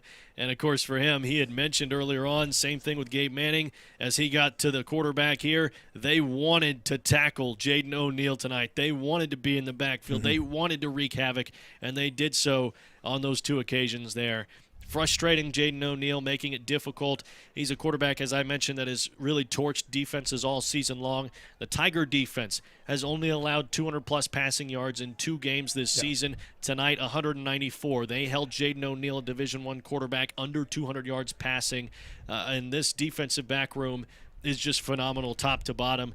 I think you can point out even guys who don't get in the game a whole ton. Jack Gardner has made some nice plays this season. You've been able to see Devin Thompson a couple of times make some really good plays.